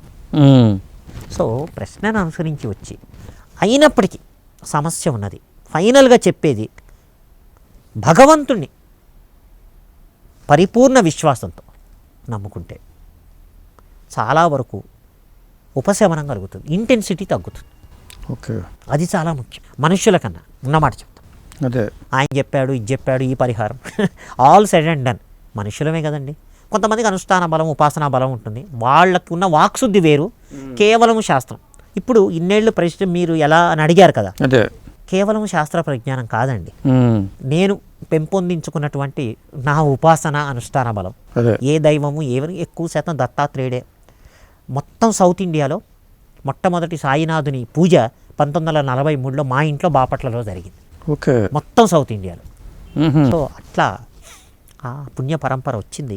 డెఫినెట్గా ఒక సమస్య వచ్చిన వాళ్ళది సో చెప్పగలుగుతున్నాం ముందు, వాళ్ళకి ఉపశమనం అయితే అవనివి కూడా ఉన్నాయి, అబద్ధమేం లేదు. ఎందుకంటే మనం విధిరాతన మార్చేంత శక్తి ఉండదు. భగవత్ నిర్ణయం ప్రకారం ఆ కర్మ అనుభవించాలి అన్నప్పుడు కర్మ అనుభవించాలి. అదే రామచంద్రుడికి పరాక్రమం తక్కువ, ధర్మం తక్కువ, సత్యం తక్కువ, ఎందుకు అనుభవించాడు? పాండవులకి ఏం తక్కువ అంటే మానవ దేహం ధరించిన తర్వాత ధర్మానికి కట్టుబడితే కొన్ని విషమ పరీక్షలు ఎదురవుతాయి అన్నది చూపించటానికి చెప్పారు. కనుక మనం కర్మ అనుభవించాలి, కానీ ఆ కర్మ ఇంటెన్సిటీని భగవంతుడు ఖచ్చితంగా తీరుస్తాడు. ఎలా తీరుస్తాడు? ఇందాక చెప్పినట్లు మెడికల్ ప్రాబ్లంతో బాధపడుతున్నాం, ఎవరో చెప్తారు ఆ డాక్టర్ దగ్గరికి వెళ్ళు, 2-3 దగ్గరికి వెళ్ళావు, అక్కడ సొల్యూషన్ దొరుకుతుంది. పైకి ఏమనిపిస్తుంది, నాకు ఎవడో చెప్పాడు, నాకేదో తట్టింది, అవన్నీ పైన కనపడేవి. కృష్ణమూర్తి గారు ఎంతకాలం బతికారండి? ఆయన 74 వరకు ఉన్నారండి. ఐ థింక్ 63 ఏళ్ల వరకు సుమారు ఉన్నారు, ఎగ్జాక్ట్లీ తెలియదు. 63 ఏళ్ళు బతికారు ఆయన అనుకుంటాను, 60 ఆ సంవత్సరం, పెద్ద ఆయుష్. 74. మరణాన్ని ముందే అంచనా వేయగలమా మన జ్యోతిషంలో? మీ నాన్నగారి విషయంలో మీరు ఇట్లా డౌట్ వచ్చింది రీసెర్చ్ అంటే అప్పటిదాకా నాకు తెలియదు, జ్యోతిష శాస్త్రం ఉన్నదని తెలుసు. ఎందుకు ఇలా అయిందన్న ప్రశ్న మీద మొదలెట్టి చివరికి ఈ రోజున అంటే ఆ పరిస్థితి వచ్చినప్పుడు. అదే ఇప్పుడు ఒకటి ఉందండి, ఇప్పుడు అత్యంత బాధాకరమైంది మానవ జీవితంలో మరణమే. అసలు దాని జోలికి ఎందుకు వెళ్ళాలి? భగవంతుడి నిర్ణయం ప్రకారం అవుతుంది. నేనైతే ఎవరైనా ఆ ప్రశ్న వేస్తే 99% నేను అవాయిడ్ చేసేస్తాను. ఓకే, నేను దాని గురించి అసలు దానికి ఫార్ములా ఉంది. వానర్ అక్కడ ప్రాణం పోకడా చెప్పలేమంటారు. అసలు మీరు ఫార్ములా అంటున్నారు, చెప్పండి. అట్లా కాదు, లగ్నాన్ని పరిశీలించాలండి. ఓకే, ఎందుకంటే జన్మ లగ్నం అంటే మనిషి పుట్టడం. అవును, కేవలం పుట్టడమే కాదు, మనిషి యొక్క ఆకృతి ఎలా ఉంటుంది, వాక్ ఎలా ఉంటుంది, పట్టుదల ఎలా ఉంటుంది, ఏమి సాధించగలరు, ఎలా కనపడుతున్నారు, క్యారెక్టరు, ఎన్నేళ్ళు బతుకుతారు అంటే ఆయుర్భావం కూడా తనుభావం అంటారు. సో లగ్నాన్ని పరిశీలిస్తే అల్పాయుష లేకపోతే మధ్యస్థమా ప్లస్, సో అంతవరకు. ఇప్పుడు మనం ఒకటే కోరుకోవాలండి, అదే ఈ రోజున పిల్లలు సెటిల్ అయిపోయిన తర్వాత ఇంకా వెంపర్లాట అనవసరం, ఏదైనా తేడా వస్తుంది. కరెక్ట్, ఇది నా వ్యక్తిగత అభిప్రాయం. అదే ప్రాణం పోవటం ఎవరికైనా బాధే, కానీ చాలా ప్రాక్టికల్గా మాట్లాడితే నీ పిల్లలు సెటిల్ అయిపోయిన తర్వాత ఎవరైనా సో అంటే సమాజానికి అప్పుడు ఏమైనా చేద్దామని అప్పుడు ప్రయత్నం చేయొచ్చు. దాని తగ్గట్టు బలం ఇస్తాడు భగవంతుడు. ఇప్పుడు ఒక మంచి పని చేస్తే ఇప్పుడు కృష్ణుడి దగ్గర నుండి యుద్ధం నడిపించలేదా? ఎందుకు? ధర్మం వైపు ప్రయత్నిస్తున్నారు వాళ్ళు. సింపుల్ లాజిక్ ఇది కూడా. సో ఇంకా అట్లా కుటుంబం సెటిల్ అయ్యేదాకా భగవంతుడా నన్ను ఉంచు అని అడగటం అనేది ఉత్తమమైన పద్ధతి. ఓకే, ఇది నా వ్యక్తిగత అభిప్రాయం. నేను ఎన్ని బతుకుతాను, శరీరం ధరించిన తర్వాత ప్రాణం పోక తప్పదు. అవును, ఎవరికి లేదు. అలా అంటే రామచంద్రస్వామి అలాగే ఉండిపోయేవాడు కదా, అవును, నరసింహస్వామి అలాగే ఉండిపోయేవారు. ఉదాహరణకి అవతారాలు ఎత్తి వాళ్ళు లేరని కాదు. సో మానవ దేహం ధరించిన తర్వాత కొన్ని పరిమితులు ఉంటాయి. ఆ సత్యాన్ని మనం గ్రహించాలి, అంతే కదా. ఇప్పుడు కుటుంబం రోడ్డు మీద పడకుండా కుటుంబాన్ని సెటిల్ చేయేంత వరకు భగవంతుడా చేయూతని చాలు, ఆ తర్వాత అంతే. ఇంకెందుకండి. అంటే తరతరాలుగా సంపాదించాలనే ఆలోచన కూడా వస్తుంది మళ్ళీ. మన పిల్లల వరకు అయితే పర్లేదు సరే, మనం అనుకోవటం వేరు, జరిగేవి వేరు. అనుకోవటాలు చాలా అనుకుంటాం, అన్నీ జరుగుతాయా? నీకు ఆ యోగం ఉంటే అవుతుంది. ఇప్పుడు దేనికైనా లిమిట్ ఉండాలి కదా. సో అంత యాగి అవసరం లేదు. అదే ఇప్పుడు మీ తాతగారు అలా బతికారు ఆ రోజుల్లో. 150 ఎకరాలు ఇప్పుడు 1 ఎకరం లేదు. అదే చెప్పేది, 150 ఎకరాలు 1 ఎకరం లేదు మా దాకా వచ్చేటప్పటికి. అదే ఆయన కారు షెడ్ వరకు మిగిలించి ఒక చిన్న గుడి కట్టాం బాపట్లలో. ఓకే. సో సాయి కాళిదాస మందిరంగా కొన్ని వందల మంది భక్తులు రోజు వస్తున్నారు. ఓకే. సో భగవంతుడు అదే చాలు. ఇప్పుడు ఆయన విగ్రహావిష్కరణ ఆయన పోయిన 75 ఏళ్ళకి బాపట్లలో చేశారు, ప్రజలు గుర్తుపెట్టుకొని. ఓకే. ఎంతమందికి ఉంటుందండి అవకాశం? 75 ఏళ్ల తర్వాత. అవును, మొన్న చేశారు జూలైలో. ఓకే. సో పుణ్యం ఎక్కడికి పోదండి. అందుకని వెంపర్లాట అనేది వద్దు. నీ ధర్మం ఎంతవరకు అవసరమో అంతవరకు చెయ్యి. వెంపర్లాట్లు ఎందుకండి? అవును. నా మీరు అడిగినట్టు ఇంకో 200 తరాలు తింటే అదే నీకు ఆ యోగం ఉంటే వస్తుందండి. ఇప్పుడు కష్టాలు వేరు, కోరికలు వేరు. అవును. కష్టాలకి భగవంతుడు ప్రతిస్పందిస్తాడు, కానీ కోరికలకి నీ పూర్వపుణ్యం ఉంటేనే ఫలిస్తుంది. అవును. Simple logic. అందువల్ల మనం ఆ వెంపర్లాటలు, అనవసరమైన వెంపర్లాటలు వెళ్ళి అవన్నీ అప్పుడు భగవత్పరమైనటువంటి ఈ విద్యలు కానీ ఏవి పెద్ద సహాయం చేయవు. నువ్వు ధర్మబద్ధంగా ఉంటే నీకు ధర్మబద్ధమైనటువంటి కృష్ణమూర్తి పద్ధతిని మనం పాఠకులకు అందించాలంటే స్టెప్స్ వారీగా ఏ స్టెప్స్లో మనం చెప్తే బెటర్ అంటే 2 రకాలు. నేర్చుకునే వాళ్ళది వేరు, ఆ సిలబస్ వేరు. అదే దీని ద్వారా ఏదైనా మన సమస్యకి పరిష్కారం దొరుకుతుందా అని అనుకునేవాళ్ళు ఏం లేదండి, సరైనటువంటి జ్యోతిష్యుడు ఎవరో వెళ్ళి వాళ్ళ కష్టం ఏమిటి, కోరికలు వేరండి. మళ్ళీ చెప్తున్నాను మీ ఛానల్ ద్వారా, కోరికలు వేరు, కష్టం వేరు. ఓకే. ఉదాహరణకి నాకు ఉద్యోగం లేదు, బాధపడుతున్నాను అన్నది కష్టం. నాకు 5 లక్షల నెలకి రూపాయలకి ఉద్యోగం కావాలనుకున్నది కోరిక. ఇప్పుడు కొంతమంది షేర్ మార్కెట్లో నాకు ఇంత డబ్బు వస్తుందా రాదా, దీనికి ఏం చేయాలని అడుగుతున్నారు ఒక ఆయన. చాలామంది చాలా అడుగుతారండి. ఎవరు ఏ ప్రశ్న అడిగినా ఏ భావం కింద వస్తుందని తెలియాలి. అది ప్రాథమికమైన సూత్రం, ఫస్ట్ పాయింట్. ఆ భావం కింద వచ్చినప్పుడు ఏ కాంబినేషన్స్లో అది అవుతుంది లేదా అవ్వదు. అదే ఇది టెక్నిక్. ఇది అందరికీ ఇప్పుడు నేను ఇందాక చెప్పాను, సబ్లాట్స్ చెప్పాను, 249 డిగ్రీస్ మామూలు వాళ్ళకి ఏమర్థం అవుతుందండి. ఈ ఈ ఈ కాన్సెప్ట్ కొత్తగా ఉన్న జ్యోతిష్యులకు కూడా కూర్చొని చేయాలంటే కొంచెం టైం పడుతుంది. అవును. సో మనం 2 కేటగిరీస్ కింద చేస్తే నేర్చుకోవాలి అన్న ఉత్సుకత, దాని ద్వారా మనకు ఆన్సర్ ఎలా తెలుస్తుంది. కృష్ణమూర్తి గారు నిమిషాలు గంటలతో చెప్పేసేవారు. ఆయన 6th వాల్యూమ్లో చూస్తే దాదాపు 100 కేస్ స్టడీస్ ఉన్నాయి. బ్యాంక్ నుంచి జీతం తేవటానికి వెళ్ళిన సర్వెంట్ ఎన్నింటికి వస్తాడో చెప్పేసేవాడు. ఓకే. ట్రైన్ ఎన్నింటికి మెడ్రాస్ చేరుతుందో చెప్పేసేవాడు. ఆయన రాశాడు కేస్ స్టడీస్ అన్ని. ఓకే. ఆ ఫార్ములాలు రాశాడు ఆయన. అది తమిళ్లో రాశారండి? అది ఇంగ్లీష్లో రాశారు. మహానుభావుడు ఇంగ్లీష్లో రాశాడు. 12 వాల్యూమ్స్ ఇంగ్లీష్లో ఉన్నాయి. అదృష్ట అండ్ ఆస్ట్రాలజీ ఎన్ని పత్రికలు ఉన్నాయో తెలియదు, మాకు ఏపీ ఫారంలో కూడా ఉండాలి, నేను చూశాను కొన్ని. బట్ ఈ 12 వాల్యూమ్స్ నా దగ్గర ఉన్నాయి. అందులో 6వ వాల్యూమ్ చాలా ముఖ్యం, హోరరీ, ప్రశ్న సమాధానం. ప్లస్ దాంతోనే సరిపోలేదు, ఆ ఫార్ములాలు అనేవి ఏ ప్రశ్నకి ఏ ఫార్ములా వెతకాలి అన్నదానికి ఒక 10-15 ఏళ్ళు కష్టపడ్డాను. అవన్నీ డాక్యుమెంట్ చేశాను. అయితే ఇప్పుడు మెమరీలోకి వచ్చేసాయి, ఇక పోవు. సో ఇంకా నోట్స్ రిఫర్ చేయాల్సిన అవసరం ఉండదు. అయినప్పటికీ రిఫర్ చేయొచ్చు, దాన్ని ఏముంది. అదే మీరే ఒక ఎన్సైక్లోపీడియాలాగా మారిపోయారు. అంత మాట పెద్దవాళ్ళు ఉన్నారు ఇంకా. బట్ కనీసం నాకు తెలుగు భాష పరిజ్ఞానం ఉన్నది, విషయ స్ఫుటం ఉన్నది కాబట్టి బాగా అర్థమయ్యేటట్టు చెప్పే విద్య భగవంతుడు ఇచ్చాడు కాబట్టి నా దగ్గరికి వచ్చే వాళ్ళకి చెప్తూ ఉంటాను. కానీ at the end of the day వెనకాల భగవంతుడి నుండి నడిపించేదే. ఇప్పుడు ఎంతకాలం హెల్ప్ చేయడానికి వాళ్ళకి ఆ యోగం ఉంటే, ఇప్పుడు ఈరోజు ఇది మీ ఛానల్ ద్వారా 10 మందికి కొంత తెలియకావాలన్న ఉద్దేశం మీకు కలిసి, అదే అంటే మనం పైకి కనపడుతున్న మన నామ మాత్రం, అదే పాత్రధారులు, సూత్రధారి భగవంతుడే. దట్స్ అవును. సో థ్యాంక్ యూ అండి, చాలా విషయాలు చెప్పారు. చాలా థ్యాంక్ యూ అండి.